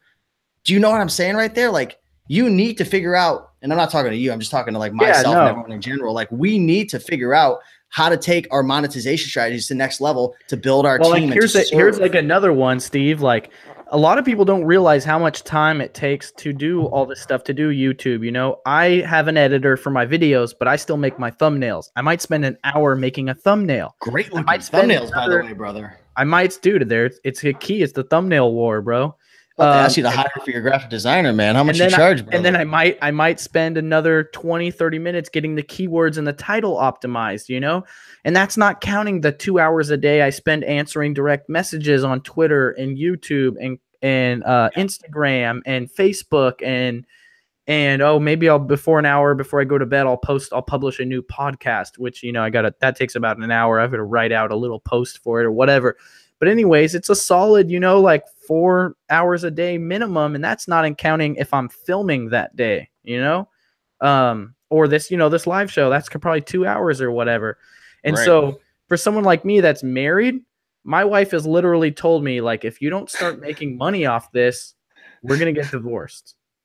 Like, no joke. You can't give, tell them how you really feel. You can't give this much attention to something and not get something back from it when there's other people that are fighting for your attention, you know, or other things you could be doing with your attention, or maybe not even that. You just need to grow your platform. But sorry, I don't have any money to pay you because, you know, I spend 6 hours a day doing this and I don't get anything out of it. You know, it's just like, or I need to buy a new camera. Sorry, I got to film my videos with an iPhone because I don't monetize my channel and I can't afford a $150 Logitech web camera, you know, like it's insane. Like, it's not like, and this circles back to the beginning, like to the thing where people think that like, whoa, you're just doing this for money. And it's like, no, I'm not doing this for money, but that's like a cherry on top that I get paid to help people and to do something that I like to do. And why shouldn't I be paid? You know, like I often see people, they're hating on other people that like, and I might not fully align with some marketers' principles, but if they were successful enough from their marketing to buy a damn Lamborghini, good for them. Like, why should I care? Like, as long as they're helping people, and people don't have to buy anything. They buy because they wanted to buy. That's their own personal decision. If you got a damn Lamborghini, good for you. Like, that's not my style, but if it was, and you were hating on me for having a Lamborghini, which I've actually had someone comment and say, oh, I had a nightmare that one day you were just going to have wads of cash and a Lamborghini. And I'm like, how the hell is that a nightmare? Like, if you're mad at me because I have a Lamborghini, you're not a true follower of Reezy. You should be happy that I got a Lamborghini. You should be happy that people are willing to pay me money to do sponsored videos on my YouTube channel. Like, if you are really a Reezy Ninja, you know the deal. I'm here to provide value for you guys, also to be happy myself. And if I'm achieving some kind of success out of it, like, who the hell are you to be salty? Dude, you just reminded me of something that you do very well, and this is a tip for people. One thing that Reezy does really well is he's polarizing, okay? He doesn't hold back. He tells it how he is, right or wrong, whatever, right? Like, you tell it how it is. And that's one of the keys to a YouTube channel, I believe, is you got to be yourself and be polarizing. Stand by what you believe in, because if you just let people run all over you and you don't disagree with anybody, you're going to have all these ish heads who are following you, who are talking trash, bringing negativity to you. So what I say is, even if, you know, I don't agree with everything you do, or you don't agree with everything that I do, stand your ground and be yourself and stand for what you stand it for, because you don't want these people who you don't agree with on your channel. Push them away. That's the That, greatest thing about that's what YouTube. that's dude, the whole internet. Do you guys know how easy it is to block someone? It is insanely easy. You just block someone. Like I've had people that like they're so hateful, they will make a bazillion accounts to comment, and I would just block all of them every time. And in my head, I'm just like, wow, that took you. I wonder how long that took you to make like a new email, make a new YouTube account, and then leave a new hate comment. And then I just blocked you with Yeah. one click. Your comment didn't even make it to my video's comments because it filters possibly suspicious comments. Like if you, Yeah. so it's insane, You have that right? spam But filter. You have that spam filter set up. You dude, said. my spam filter is hard, bro. I added a bunch of custom words into it. So Can you send me your spam filter, man? Because I'm yeah, getting a lot coming through no, lately. No, there's I'm just so for kidding. one, if you're do YouTube and you don't have the custom filter, add one for like HTTP and www dot. That way, anyone tries to post Oh, links on your YouTube but would that comment. block yours? No, you can post whatever you're like you or the moderators can still post whatever you want. But that means that people can't post links like, hey, I like on my Instagram growth videos, people are like, I grew so much with this rocket grower or whatever, blah, blah, blah. And there's 20 people making the same That's a comment good in a tip. row. And it blocks it, you know, or also I'll block like random words. Like I just like sat there for like an hour and I thought of like any way someone would be talking trash. And I put all those words into the spam filter. So I've even had people, their comments are like sitting in the preview bay and they're like, yeah, blah, blah, blah. So you're like deleting me. And I'm like, dude, I didn't even have to delete you. Your comments are just so lame. They get auto filtered. Like you got blocked by an auto filter, bro. How does that feel? Damn. Blam. Boom. So let's go back into it. I don't even know. I think we lost track, but we did YouTube, we did Kindle publishing, we did your own books, we did affiliate marketing, we did Shopify. Do you do speaking events? I don't. I do a little bit of coaching, but I'm very, very, very picky with who I work with. And I think that's one thing I want to get into is helping people with their launches and marketing because I'm really, really like passionate about it. Like I'm such a freaking nerd. Like I love it. Like it's kind of weird actually.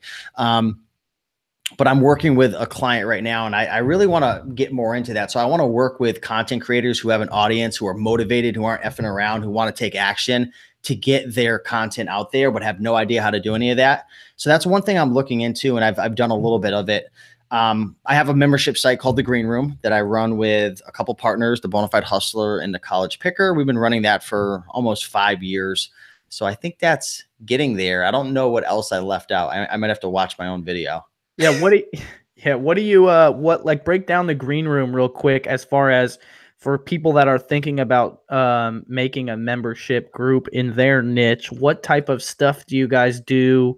How do you deliver content? How much work does it take? And just your Yeah. experiences with membership groups in general. Well, I've enjoyed the process of it. Essentially, what we have is we have a Facebook group and then we have a website. So the Facebook group is like the community, the interaction, and a lot of people were complaining about, you know, all the free Facebook groups and a lot of trolls and issues, and they're getting really, really big. So it's an engaged, intimate Facebook group. And then there's the website where we provide different content such as discounts for different things, ebooks, courses, bolo videos, all So different some of types of your training stuff that you charge videos. for outside of the group is free to people Yeah, in it's the like group. free in there, for example, or there'll be like a substantial discount. We have a green room event that we run. So it's essentially, you know, just a place where people get together and talk about reselling, and there's some exclusive content over there. In terms of putting it all together logistically, we were pretty brand new to the whole internet marketing space. So it was a challenge. We, you know, experimented with a lot of different softwares and stuff. But right now we use Samcart for our payment processing. We use, you know, WordPress for our website. And then we use, trying to think what we use for College Picker runs a lot of the technical stuff with the green room, but pretty much WordPress and Samcart are the two main things that we use. Nice. And that membership is do people pay monthly or yearly? So there's a monthly option and there's a yearly option. So right now we have, I think, a little under 800 members. So we've slowly been building that up over the 5-year period. And it's been kind of staying the same for a while because we're not really promoting it or trying to like grow it. Right now, we're just trying to really take care of people, and the community kind of runs itself. So it's not as much work as it once was, but there was a lot of work into creating a lot of videos and private content. Right, and but now there's like the a nice vault of relationships. content for people to go access. Yeah, there's so many people in that membership site who are like really, really, really good friends. People have dated. I mean, it's kind of crazy what it's come to. Greenroomdating.com. Waiting for the yeah. There's actually we have that website. No, I'm just kidding. The green room baby, the first green room baby. That you see, that would be cool, man. That would be really fun.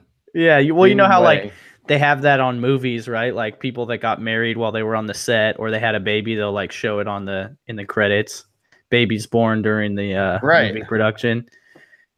So yeah, well, 800 members, that's pretty cool. What's the churn? There's a green room member in the comments right now. Captain Cellulite, green room member here. So if there's any green room members in the house, drop a comment. Looking around to see. Past, we got past one. or present. Throw some love out there. Past or present, yeah. Yeah, and I want to talk on that real quick. That just reminded me, because I know some people might talk mess on membership products or market, whatever stuff like we were talking about before. I had a follower once, and she's actually gone on to make her own courses in personal brand now. Sweet. And is actually doing really well. She found success in private label after she learned books from me and retail arbitrage for me. And now she's killing it with private label and teaching other people private label. But I was talking with her one day, and she was like, Reezy, and this was like a year and a half ago. And she was like, Reezy, you need to start charging people. And I'm like, what do you mean? Like, that's not my thing. Like, they'll hate me if I do that, you know? And she was like, no, well, like, you know, stuff we've been talking about, they're not really your true followers. And like, you know, you're giving away good knowledge that people will pay for.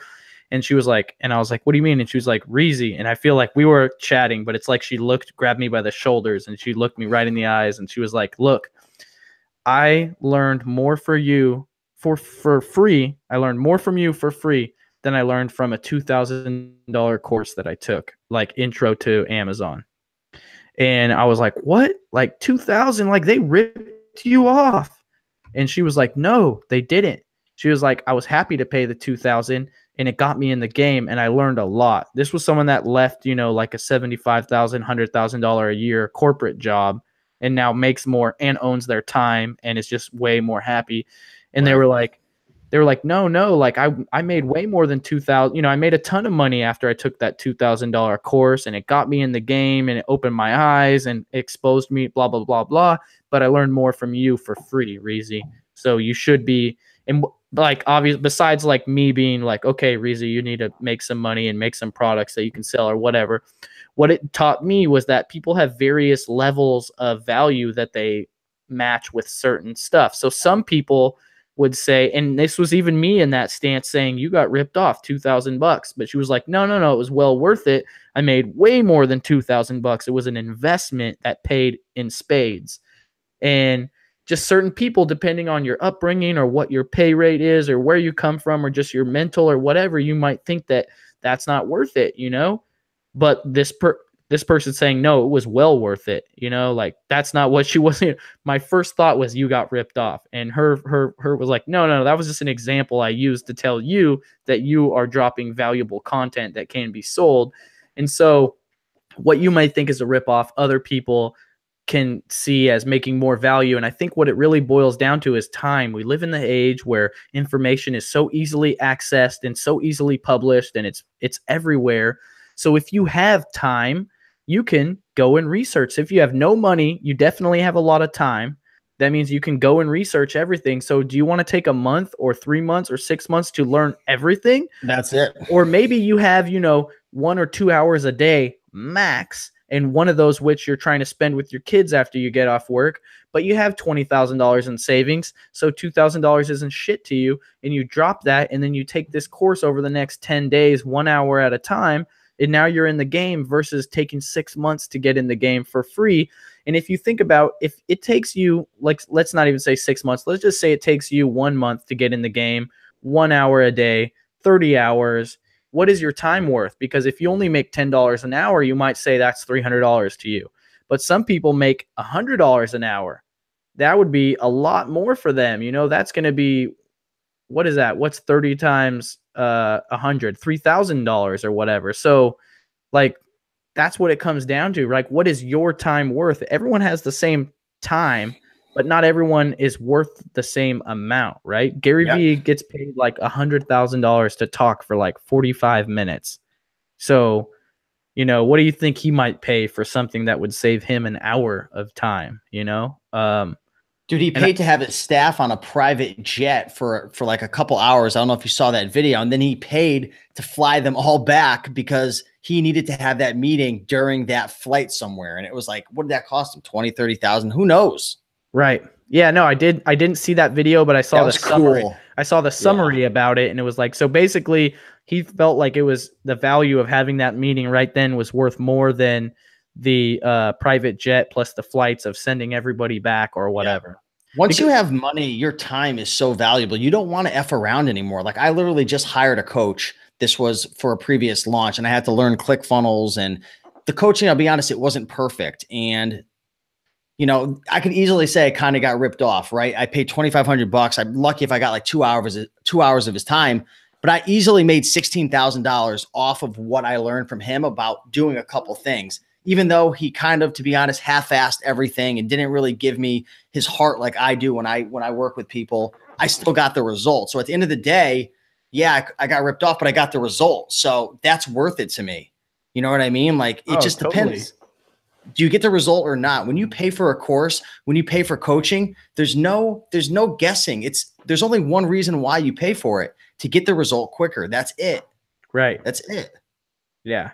Time is the one thing, right? And and that's what I would urge anybody to do. That's why a lot of this, like, information products or courses, and it doesn't have to be in this niche, which, like, a lot of people, you're watching this, you're in my niche. You're like, oh, cool. Reezy said make a course and make a book. So you think you're going to make it about reselling, but you've only been doing it for 6 months or a year. That might not be your thing. You might know how to make amazing cheesecake, you know, or you might be like the best babysitter on the planet. You might be like, you're like 22, but when you were 16, you were making 10,000 a month babysitting because you outworked all the other babysitters, and you posted flyers, and like you could write a book about how to be, you know, how to 10x your babysitting income or something like that. Like, you just need to know where you can fit in, but anytime you can save people money or time, those are where you want to be with products, because like people see it as an investment versus a cost. You go, oh, you're going to save me time.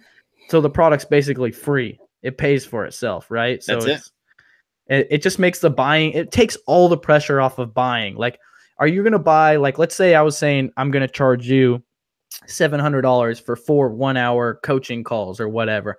Or I was going to give you a list of things that you could buy right now that would make you $1,000. You know, which one's going to be easier for you to buy? The If You Trust Me or whatever. It's obviously going to be the BOLO list, because that's bringing you money, you know, not on something you already know how to do, which is work, you know, buy it, ship it, whatever. But coaching, you're like, you know, that's like subjective, you know, what are you going to get out of it? Is it worth your time? Like, et cetera, right? So, yeah, if you know about something and you can position yourself to save people money or time, that is the best. You know, it's the reason why you go to a coffee shop. You know, we could all make coffee at home. Everyone, I mean, I would say almost everyone knows how to make coffee in some form. Like, if you don't know like the detailed ways, it's because you're cool with drinking Folgers, but you know how to make Folgers, right? When you go to the cafe and you pay $3 for a cup of coffee, you're not paying for the coffee. You're paying for the time that they saved you, the service, to be able to just walk in and grab. You're still talking to your buddy and you got a coffee in your hand now. You know, that's what it's all about, is service, right? So this is basic stuff, but a lot of people get caught up on it. This is the poverty mindset, worrying what everybody thinks. What are they going to say? Proving yourself, justifying your actions. Like, man, I don't know where you stand, Reezy, but like I'm like so far past this stuff, and it's a battle that every YouTuber content creator faces. But if you want, and I'm not talking like specifically to you, but for anyone out there, if you want to level up your income, you've got to stop worrying about what other people think and come from a place of adding value. That's it. Point blank, period. That's it. Help people, make a difference, do things the right way, ethically. Somebody left a comment saying, yeah, it's okay to sell, but you want to do it the right way. And I agree with that. I think there's a difference between being a snake oil salesman and just pitching versus coming from a value-driven place. Right. You know what I mean? And So, yeah, and I feel you. And on the other end of the spectrum, which I basically would talk directly to myself because I still don't have any products of my own that I've sold. It's all solely affiliate marketing. Um, by not selling to your followers, you're doing them a disservice. Your followers appreciate you and they want to pay you. They want to put money in your pocket, and you're not giving them a way to do it. and they So, want more value. They want more specific knowledge from you. They want your time, but you've got to be able to give it to them. You've got to create something for them. And if you come from a value driven, ethical, really want to help people, you are doing a service. And you want to know what? Maybe only 5% of your audience will purchase it because not everyone wants to purchase anything. They just don't. You know what I mean? right. But there's a certain percentage of people who, yeah, we are doing a disservice to. Yeah, it's insane, right? But there's a lot more to it than just, than just making some videos. You gotta get in there, you gotta help people. You want to grow, you gotta all of a sudden you need some money. You know what I mean? Like you need some. I'm not talking to you on an iPhone. I have a ring light with a Logitech web camera, with a MacBook, with a Yeti microphone on $100 Rode arm stand with another $100 supplementary light set. I can see Steve. I think he got a couple lights behind him. I can see reflections on the Yeah, whiteboard. yeah. Yep, that's it. It's not. Invest in it. Yeah, it's not free, right? Like, I mean, it basically is free because you can just grind it out, but at some point that polished look, helps. It's the reason why I recently changed my Instagram feed to what you see now because, and I'm still experimenting with it. I might change it. I might go back to something else or whatever, but I just wanted to I want to grow my Instagram up and take it to the next level of other people that I follow on Instagram. And, how do I get to 100,000 followers on Instagram from 30,000? Like, what is it that takes is going to be the difference? And part of me thinks it's this visual aesthetic to where when you show up on my Instagram, you're like, damn, it's clean over here. Like, who's Check out this your guy? Instagram right now. I think I'm going to follow this guy just based off of what his Instagram looks like. So it's all about growth. It's all about constantly changing stuff, but there's so much different stuff to it, guys. The networking, the growing, the creating content. Like what was that service you were saying you were using for transcribing videos? It's rev.com, rev.com, and it is $1 per minute. So if you have a longer video, it wouldn't make sense. Like I'm already adopting a system and I'm not going to probably do anything over 10 minutes at this point because I just don't have the funds to invest in there's a lot of fees that go into everything I'm trying to implement. So it's $1 a minute for the video length, not for Yeah. the actual speaking time. It's $1 per minute of the video. So if it's a 10-minute video, then it's $10 from my understanding to transcribe it. Wow. So But this then you're video, still which is gonna have approaching 2 hours, is going to be $120. 2 hours. Yeah, exactly. So To me, that seems like a lot. I feel like I could hire a VA in the Philippines to do it for $1 or for cheap for $2 I don't an know hour. much about transcriptions. I don't understand. I don't know if they're using a software or what they're using, but you'd still have to hire a content writer as well Right. to format it all and to fix to make it make sense. Cause we talk and kind of jump, Right. around And I would weird little imagine they're things. also giving you not just the text, they're giving you the times so that it fits in with the YouTube subtitles. So you import it into YouTube. I've ordered them in the past, so I'll be honest, I don't know much about it. I have ordered a couple as experiments a couple of years ago, but creating my new system and just wanted to distribute the content to different platforms. I've been looking into it, so I'll definitely let you know. But I'm sure it does, hopefully. Right. Yeah, because that's key. So I just recently picked up a content writer. And so and this is something that I just want to add real quick to people is that when you're growing your branding, your personal message or whatever, and you don't have the money to invest, maybe you do. Right now, I feel like right now we're in a crazy time where anybody could become the next Kim Kardashian basically for free starting on social media. Then you're going to have to grind it out. But in the future, people are going to come into the game, and it's already happening. On day one, they're going to have someone following them with a camera and editing videos, and they'll have they'll be doing it at a loss from day one, which basically makes it less accessible for the average person because you can't afford to start doing it at a loss, right? That's interesting. yeah, in the future, it's going to become more saturating, be harder. But for now, I have developed a lightweight team, Team Reezy. I have my friend Bernie, who I met on Snapchat, and he does edits for me on Instagram, short form stuff, not long, just short form stuff. And I'm going to be taking a trip with him pretty soon to New York, which I'm happy to announce to people in another video. And he's going to come along with me and film me for that trip. Have another guy, Wiley G. He's actually an Emmy Award winning animator and graphic designer. Messaged me one day, said, "Yo, I'm feeling your content and your message. Here's my portfolio. How can I help you?" And I have another guy, Morgan, that is writing content, right? And so what I've learned, and I've lost a couple people because I didn't learn this until this time, is that when someone tells you they want to help you, stop everything you're doing and check that person out and see if there's someone that fits your team that can help you. Because if you can't afford it, you need it regardless, and you can't afford it, but you have someone who's willing to help you, just drop everything and give them what you can. Okay, here's my phone number. You got full access to me. This is what I need from you, like, let's make this work, and maybe you make contracts up or you do whatever you got to do. But if there's someone that wants to help you monetize your message, maybe with a potential payment down the run, or even better, maybe you can say, I'll bring you on as my full-time lead graphic designer, content writer, whatever it is, and I'll give you 5% of all the money I make going forward from anything, from this date that we bring you on. These are your duties, and any money that's generated from my personal brand or umbrella or whatever you want to stipulate. Maybe it's, we're going to make a weekly newsletter and we'll segment the affiliate signups through that because you're a content writer and you're going to write the weekly newsletter. Whatever we make off of that, I'll give you 20%, and welcome to the team or whatever. Because if you can't if you can't afford to hire someone, there's potential value from your platform, but you just need help. It's like, I have people that say, I want to help you. What do you want me to do? And I'm like, well, what are your skills? And then, okay, then they still like, what do you want me to do? And I'm like, well, if I have to tell you what to do, there's only such stuff I can, I need someone who shows up and they're like, Reezy, you really need this, and I'm here to help you with it. Like, you have to know how you can help me, because if I have to help you help me, it's just not as productive. You know what I mean?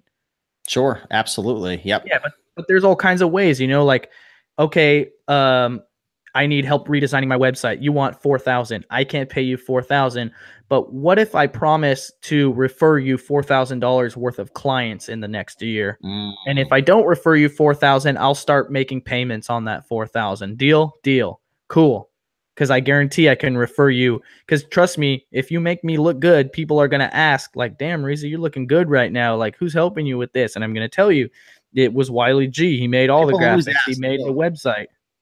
People always ask. They're watching and they want to know how they can replicate it. So I agree for sure. Yeah. I mean, even something as simple as, I'll tag you in every Instagram post I post for a year. Like, that has value. Like, I'm not even joking. I know that's actually a pretty cool idea. I was just watching Instagram stories, which I don't watch a lot, and I got caught up, and a message came up from a guy that I follow, Trevor. He's also a follower of mine, and his Instagram is The Shirtless Preacher. So now he's getting even a bigger shout out. And he just had this message about, what if you woke up tomorrow and you had $38,600, $84,600 in your bank account, and you didn't know where it came from, and it was going to disappear 24 hours later? What would you do with it? And then he has this whole motivational message, and he goes on to, well, you do. It's just not money. Those are seconds. You have 86,400 seconds every day, and they're not renewable. They don't roll over. So quit wasting your time and like go after your message or whatever. And I was like, dude, I told him right away. I was like, this is your best video you've made ever. And then I reshared it on my Instagram stories. And then he was like, yo, in the last half hour, I've got 50 new followers. Wow. And I was like, dude, well, that's what happens when you make good content. Like, people repost it, right? So it's like, part of that was him developing a relationship with me. The other half was him just actually making good content. But like, there's definitely value in getting attention from people who have other people's attention, right? So well said, my friend. I don't know what the nugget was there, but it's like there's this struggle, like we're talking about, of you need help, you can't afford it, but you have like Resources hidden value, available. yeah, Sure. resources, like unrealized value packed up. Creativity, it's thinking outside the box. It's thinking. I think that's the main point you made right there. You've got to think. There's always a way. If there's a will, there's a way. That's it. You know? Definitely. So I have at least one or two questions. I didn't get a lot of questions for you, and I want to just go through a couple of these real quick. Sure, So brother. if you guys are watching live and you have any questions, please put them in the chat right now so I can get to them easily. Or maybe you saw a question earlier in the chat and you want to help me out and paste it down into the bottom. That would be great. So this first question is from Hustle and Set Apart. She wants to know how to manage multiple incomes, like and also how to organize your time with multiple incomes.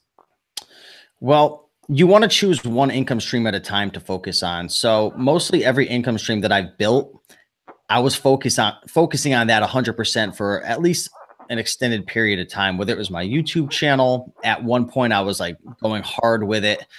Even though I wasn't making money on the side, but I was going hard with it. The same with my Kindle publishing, same with any products. Like, for example, right now I'm building out a new course.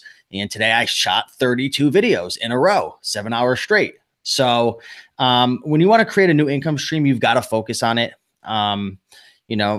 I've never been good personally at like building something on the side. Like, I mean, I guess maybe I've dabbled with something, but eventually you've got to like dive in and swim with the sharks and get punched in the face and figure it out and learn it and get it working. So in terms of managing multiple income streams, there's different things that you can do to help out, like hire different virtual assistants, right? But a lot of the income streams that I have are somewhat passive and automated. So I try to build systems out for each income stream that I have. So luckily with software and different things like emails and even YouTube and batching and scheduling things out, I try to batch a lot of tasks.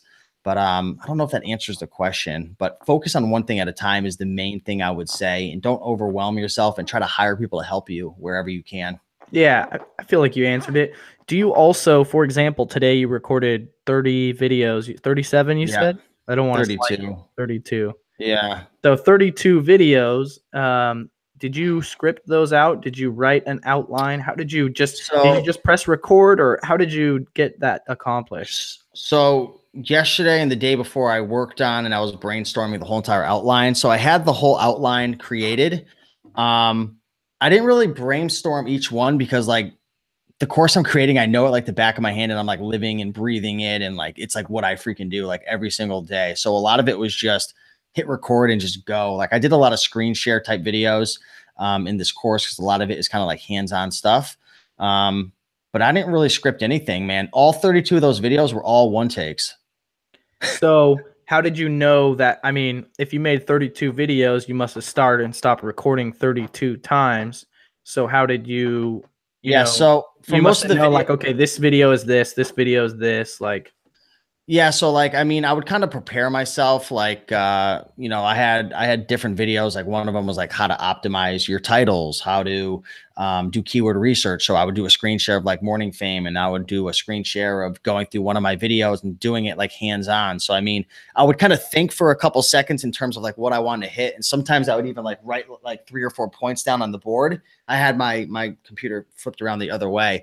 So I would just write down a couple points and I would just go through and hit all the points. And some of them was just off the top. I was just demonstrating live how to do it. So I used a software called Screencast-O-Matic for all the videos. They were all screen share. But with that software, you can not only share your screen, but you can also have your webcam pointed at you as well and have yourself like in the corner. So that was the style I went with. In the past, when creating courses, a lot of times I would try to make it perfect quality. You got to have the best camera, everything all set up. This time, the goal of this course is to get the content out and not BS and screw around. I know it like the back of my hand, and I don't care really about the video quality. I care more about getting the content out because the quality is nice, but I know myself and I know my time is limited and I've got to get it out. So I'm trying a different style this time of just banging out as quick as I can without without hurting the quality of Are the you going actual to are you going to be content. doing anything showcasing like mobile stuff, like phone, Instagram, So anything I've been going like that? straight desktop right now. I do have some content that might require some type of software that would allow me to like record the phone. And I think So I've seen you do that yeah, before. yeah, you got to use this software called Reflector 2. Reflector too. Let me write It's that down super really cool, quick. man. So you can put your, I don't know if you use Mac. I use Mac, so it's a Yeah, I Mac do. software. But so you can mirror your phone to your desktop while you're using it, but it also you like select what kind of phone you have and it puts a frame around your phone on the screen. Oh So, and then wow, that's I crazy. use another app called Hidden Me. I believe it's called Hidden Me. Let me look real quick. I'm Yeah. screenshotting all of these right now. Yeah, it's called Hidden I Me to hide I.me or no, Hidden Me oh hidden me.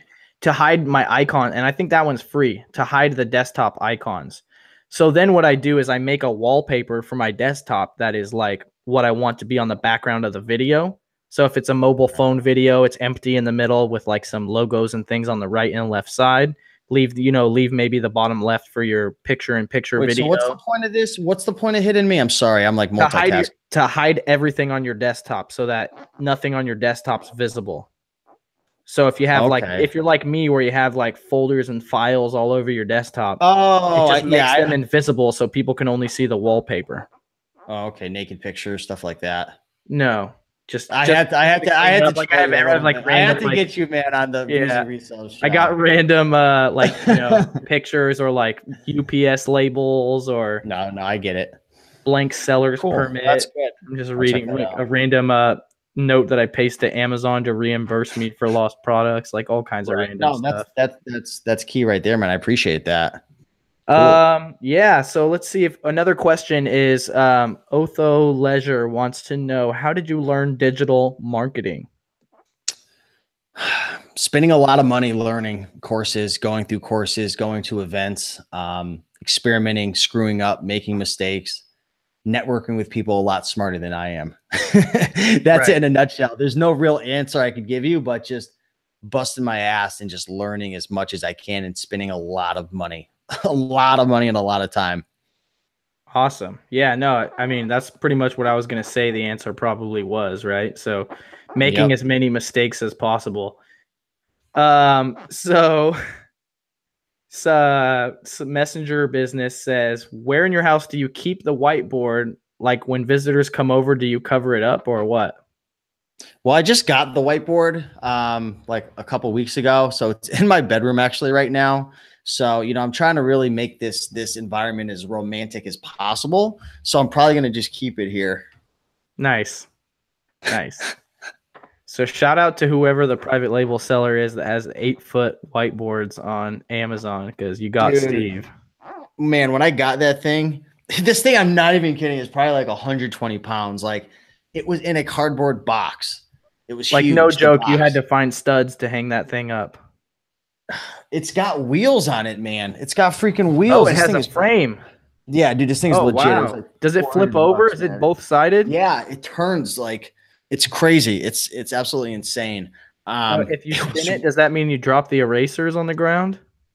no, because this thing is connected to the base. So this thing just I'll be honest with you, I need to like tighten up some of the things, so I'm not going to spin it now. I don't want to die live on the Reezy Resell show because it's really heavy, but it theoretically should spin. So from one of our admins, the thriftologist, he says, what makes you feel comfortable enough to move on to learning the next platform?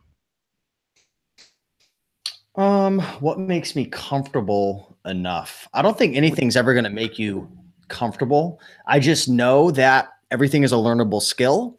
And I know that there's never been a time in my life where I've gone for something and like really went for it and I learned from the right people and I took action and I kept failing and getting back up. There's never been a time that I failed. So I have a belief that everything's a learnable skill. And one of my next goals, if you take a look on this board, you probably can't see it, but one of my goals is buy rental property. I want to buy my first rental property. And I don't know much about real estate, but guess what? I made a YouTube video sharing one of my goals. And my friend, I'm going on my phone to share what this book is called. He reached out to me, said he owned some rental properties. We had a phone call, shared with me all this stuff. He sent me a book, and I downloaded the audiobook too. It's called The Weekend Millionaire Real Estate Investing Program. And I've been listening to it every day for like 20, 30 minutes. And I'm already like 4 hours in. I've learned so much. I have no doubt I will be successful with my first rental property because I have a belief in my mind that everything is a learnable skill. Will I fail? Will I get punched in the face? Will I get knocked down? Will I screw up like crazy? Probably. Not the brightest bulb out there, but I know that everything's a learnable skill. That's my belief. So I guess that's what makes me comfortable. That's huge, man. That's awesome. Yeah. I think I learned that through skateboarding, right? Like you have to fall a million times before, like people don't understand, like skateboarding is like one of the hardest things ever. You might try 2 years to do a certain trick. And that's really after learning. Really? 2 years? I don't know anything about skateboarding. I'm not even 2 years for a single trick? Yes. And this is something that you might try, dozens to hundreds of times a day. Like it gets shorter as you learn more and more, but like, let's say it takes you like a year to learn how to ride a skateboard properly. And then like another year to like learn how to ollie, which might, take you your whole life to like really finesse to like a beautiful like ollie, but it might take you another year or 2 years to learn how to kick flip, and like another year to learn how to 360 flip or something. And that's thousands and thousands. That's like 20, 40, 50,000 tries.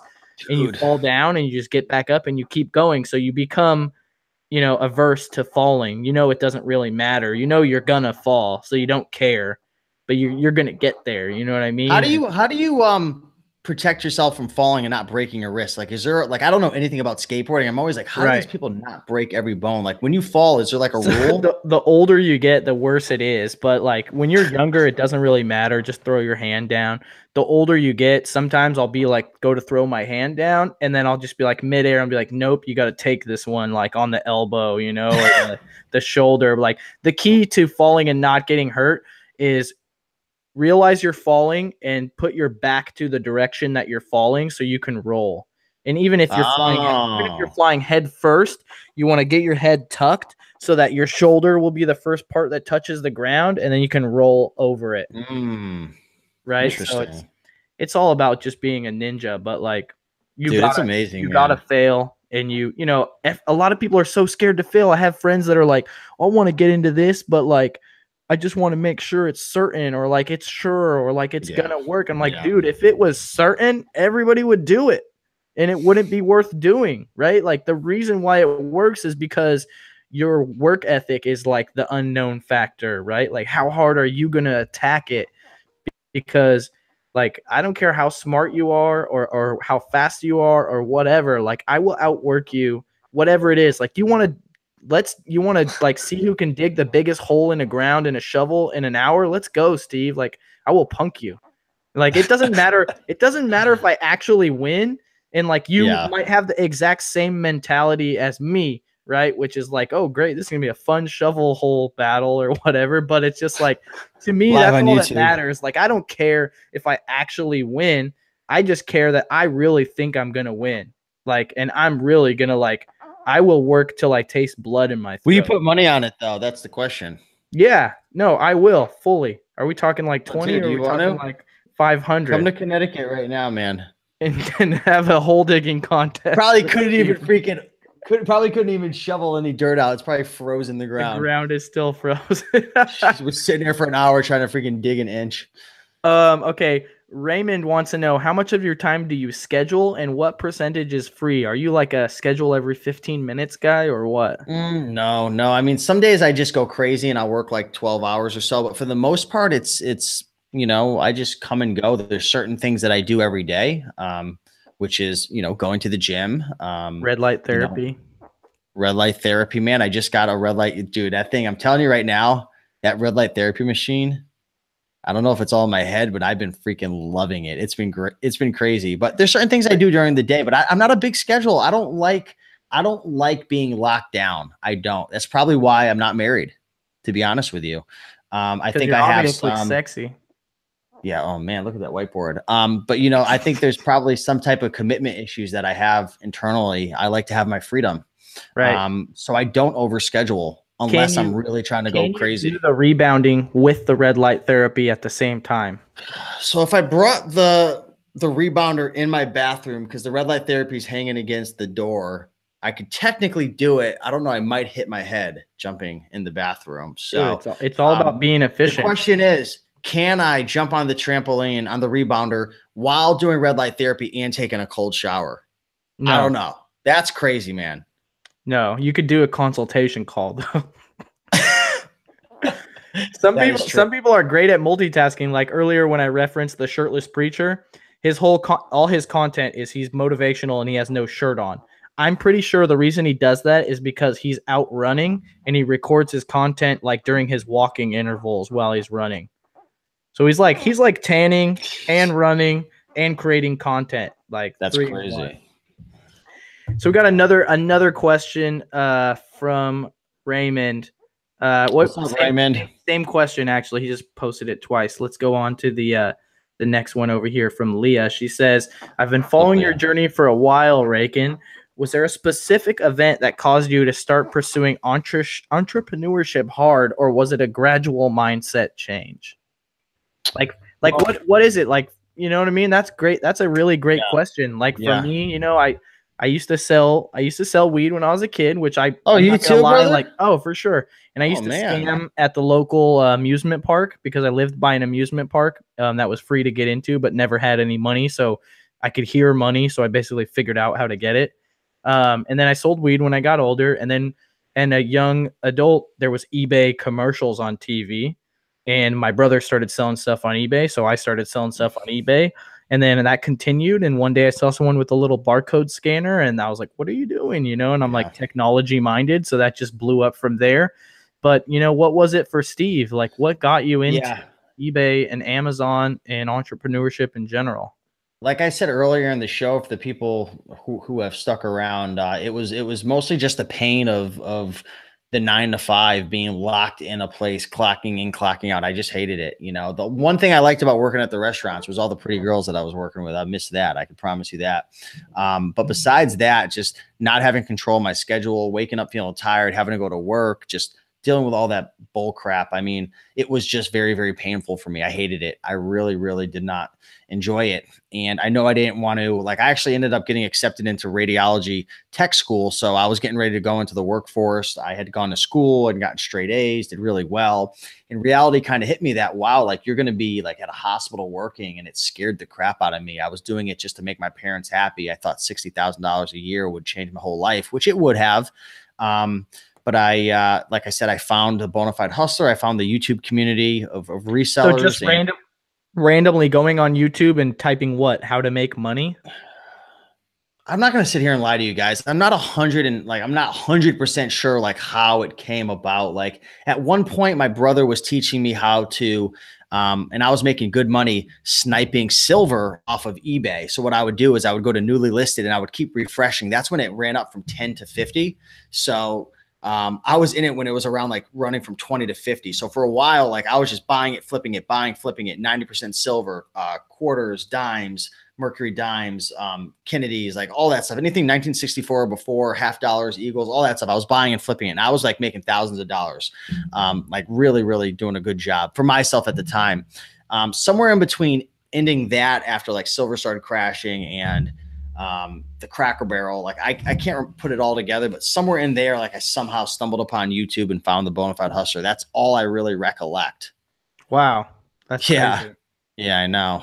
Yeah, there's just, it's so insane. There's a wealth of content out there. It's like so many people, you know, they want to change their life. And they're already on YouTube every day, you know, just as entertainment purposes. Little do they know they just need to watch a different video and it could change their life. It's all right there.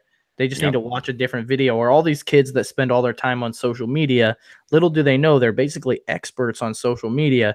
And if they just use it in a different way, they could grow a personal brand, or they could hire local businesses as social media clients or whatever, you know, like knock, knock, knock. Do you guys have Snapchat? No. Well, let me tell you why you should, you know, boom. Social media client business. Dude, all you got to do is learn Facebook ads and you could absolutely crush it. At all these conferences I'm going to, there's 20-year-olds, 22-year-olds making 10, 20, 30,000 a month going up to chiropractors, doctors, real estate agents, and just running Facebook ads for them. And it's so freaking easy to run Facebook ads. It's like so easy. And you can see an ROI like instantly. And it's like these people are just getting paid $1,000, $2,000 a client. Like it's stupid. Yeah, just running local Facebook stupid. ads to people that could become and clients. Tai Lopez has a whole course on it. And everyone's like, Tai Lopez is a scam. You're a freaking scam. You don't even take the course. It's an amazing freaking program. Like I've seen it. Like I know people have taken it. Like people talk so much shit and they have no idea what they're talking about. Right. It's like crazy. Like, yeah, does he come off like a little snake oil salesman? Like, is it so obvious what he's doing? It is, but like, I don't want to go into all that stuff right now, but it's just like crazy the opportunities that are out there, and people are just like scam. Like, you can't do that. Like, you have no idea. You don't even know anything about Facebook ads. What's a Facebook pixel? I don't know. Right, exactly. He's obviously. Sorry, I'm not trying to be negative, but it's just kind of gets on my nerves. Like people complaining, and it's like there's a million opportunities out there. Go grab it, take it. You got it. You can crush it. Yeah, I don't know if you can see, but this don't be a little. Yeah, it says don't be a little biatch. That was sent to me by one of my followers. I believe it's a Grant Cardone thing. And here's the other one too. It says no negativity allowed. But it's just little messages that I like to wear on my wrist to check them out every once in a while and remind myself, whenever I feel like I'm being a little B, or maybe my wife might remind me. She's like, what does that say on your wrist? And I'm like, damn, you're right. All right, cool. I've got one that says stay savage. Stay savage.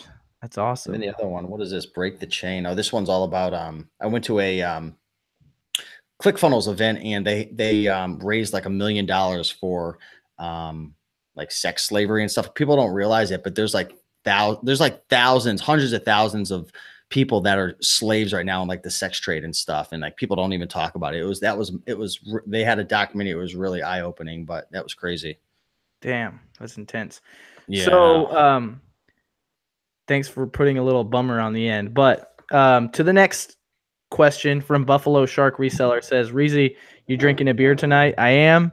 Tonight's show is sponsored by Voodoo Ranger Imperial IPA, New Belgium. That looks strong, man. What's the alcohol content? 9%. 9%. Dude, that's like 3 beers in one. So I've been loving IPAs for like the last 2 years. Like as my beer journey went up in high school, I drank Pabst Blue Ribbon or like Natty Ice, obviously the 2 cheapest beer you could drink. And then when I got older, I started drinking Coronas. And then I was like, oh, I like Mexican beers. So I started drinking like Tecate. And then I started drinking Sierra Nevada. And which this is not Sierra Nevada, but Sierra Nevada is strong, man. Yeah, IPA. And then I started drinking the Torpedo IPA, which is like a little bit stronger. And then I was like, oh, I really like double IPAs. So now I just drink like double IPAs. And there's a question is funny because someone else was like, we just want to know if Sierra Nevada sponsored this video, because I would say, yeah, Sierra Nevada is sponsoring this video. Voodoo Ranger Imperial IPA is sponsoring this video. Because you know how that works, right? You speak things into existence and then they happen later, right? So like maybe one day Sierra Nevada or Voodoo Ranger, they'll be watching and they'll be like, whoa, wait, what? Let's send this guy a case of beer, a truckload of beer. Like, so if you're watching Sierra Nevada or Voodoo Ranger, I'm ready to sign a contract. I'm ready. Hey, maybe you'll have a future video editor that's going to pull this out, post on Instagram, tag them, and yep. Exclusivity. You could be the only beer that Reezy Resells drinks. Will be very easy contract. 9% or above only. Yeah, it's real. Why are you gonna waste your time, man? Or else you just drink Corona, which basically tastes like water. Let's see if there's any more questions. Let's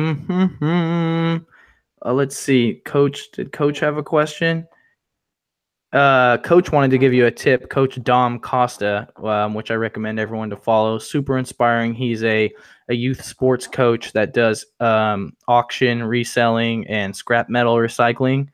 So he has content based around that, but also about like inspiring and motivating and, dealing with parents that are cussing at the game and whatnot. Like, he's a good guy. I met him a couple times. Awesome. What's up, Coach Dom?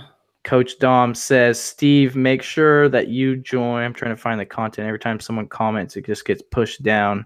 He says, make sure you join your local city apartment owner group. Lots of good info. Screen your tenants fully. Cool. I'll have to figure out what that local city apartment owners group is. Maybe every city has this organization. Right. Yeah, no, I think so. Of it. Yeah. Cool.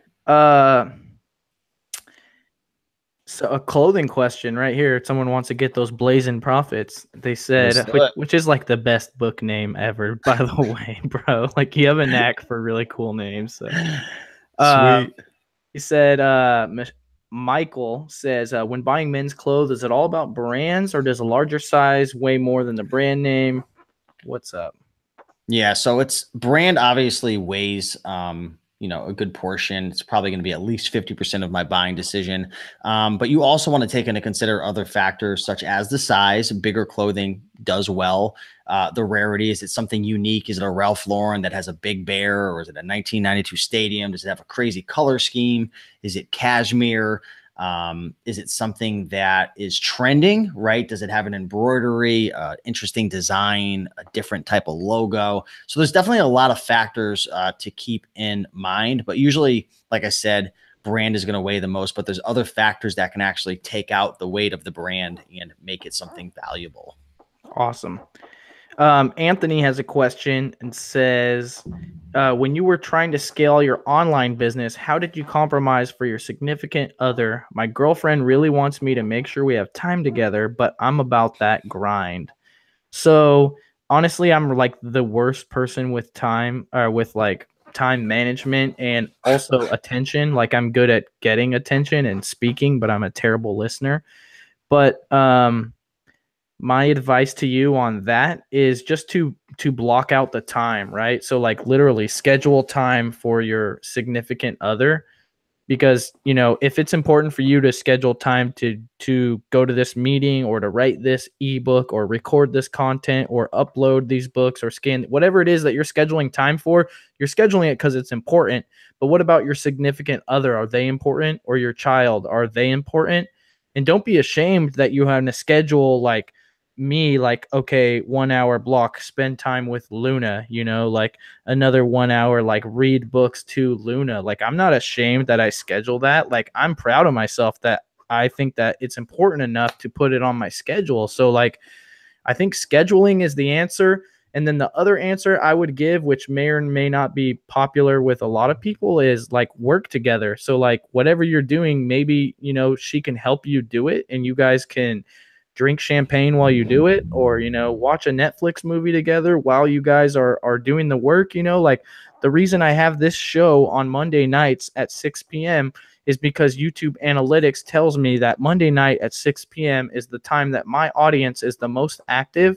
And when I thought about it, my reasoning is that everyone's packing all their Sunday orders, their whole weekend orders of eBay orders. They're packing up all their orders and they're just watching YouTube while they do that, which is why this is the best time, because they're busy all evening to packing their orders or whatever. So just find something that you guys can do together during that work time, that they can help you out with, and if they don't want to work at all, some people, my wife likes to work. My wife worked in my business until the day before she gave labor to Luna. And then she never worked again for me after that. But she's a really hard worker and she likes working.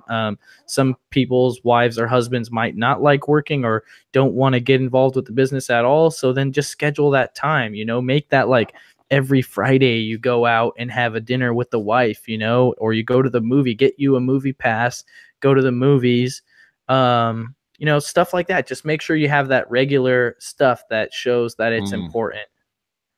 Thanks for the $10 tip from Buffalo Shark Reseller. I'll use that to get my sponsorship of Sierra Nevada.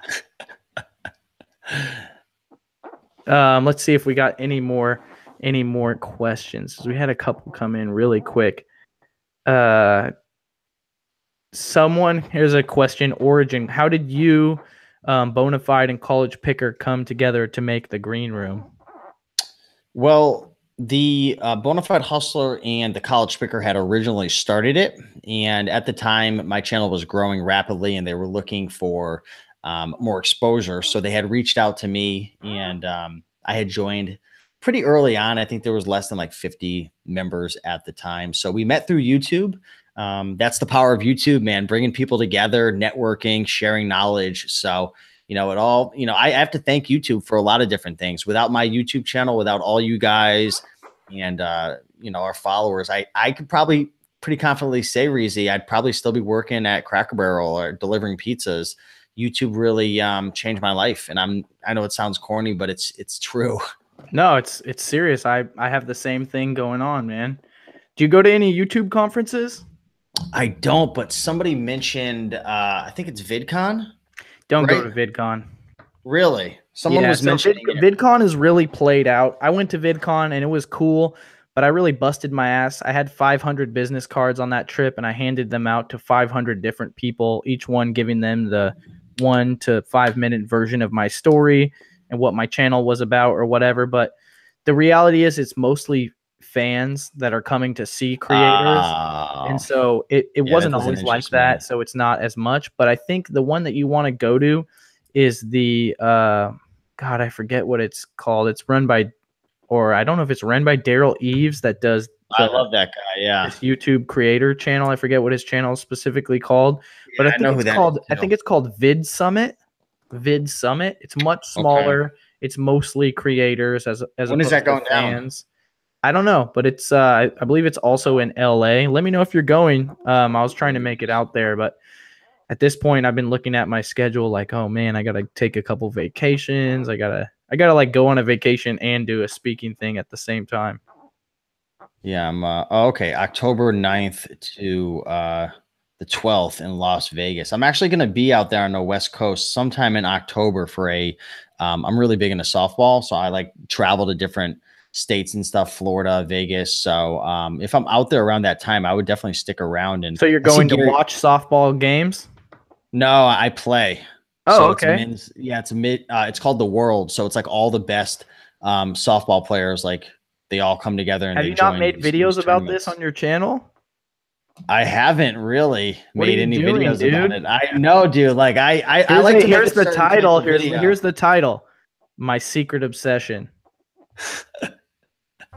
Million views. I'm actually pretty nasty too, to be honest. So that might be a cool video. Are you a home run hitter? No, I'm not, but I can place the ball anywhere. Nice. Yeah. So I can put it down the left field line. I can put it down the right field line. I can take out the pitcher. And I'm pretty sick in the field. That was my dream growing up. I wanted to be a professional baseball player.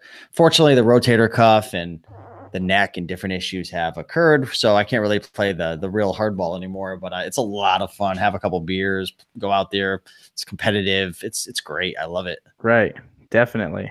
And I know one of your daughters is big into it because you're always there. Yeah, no, she was. What's funny is she's been doing it since she was 8 years old. She's 17. She'll turn 18 this summer. And she gave it up after last summer. Just became too stressful for her. And she just told me, Dad, it's not fun anymore. And so we just cut it off. She's finishing up her last year with her high school.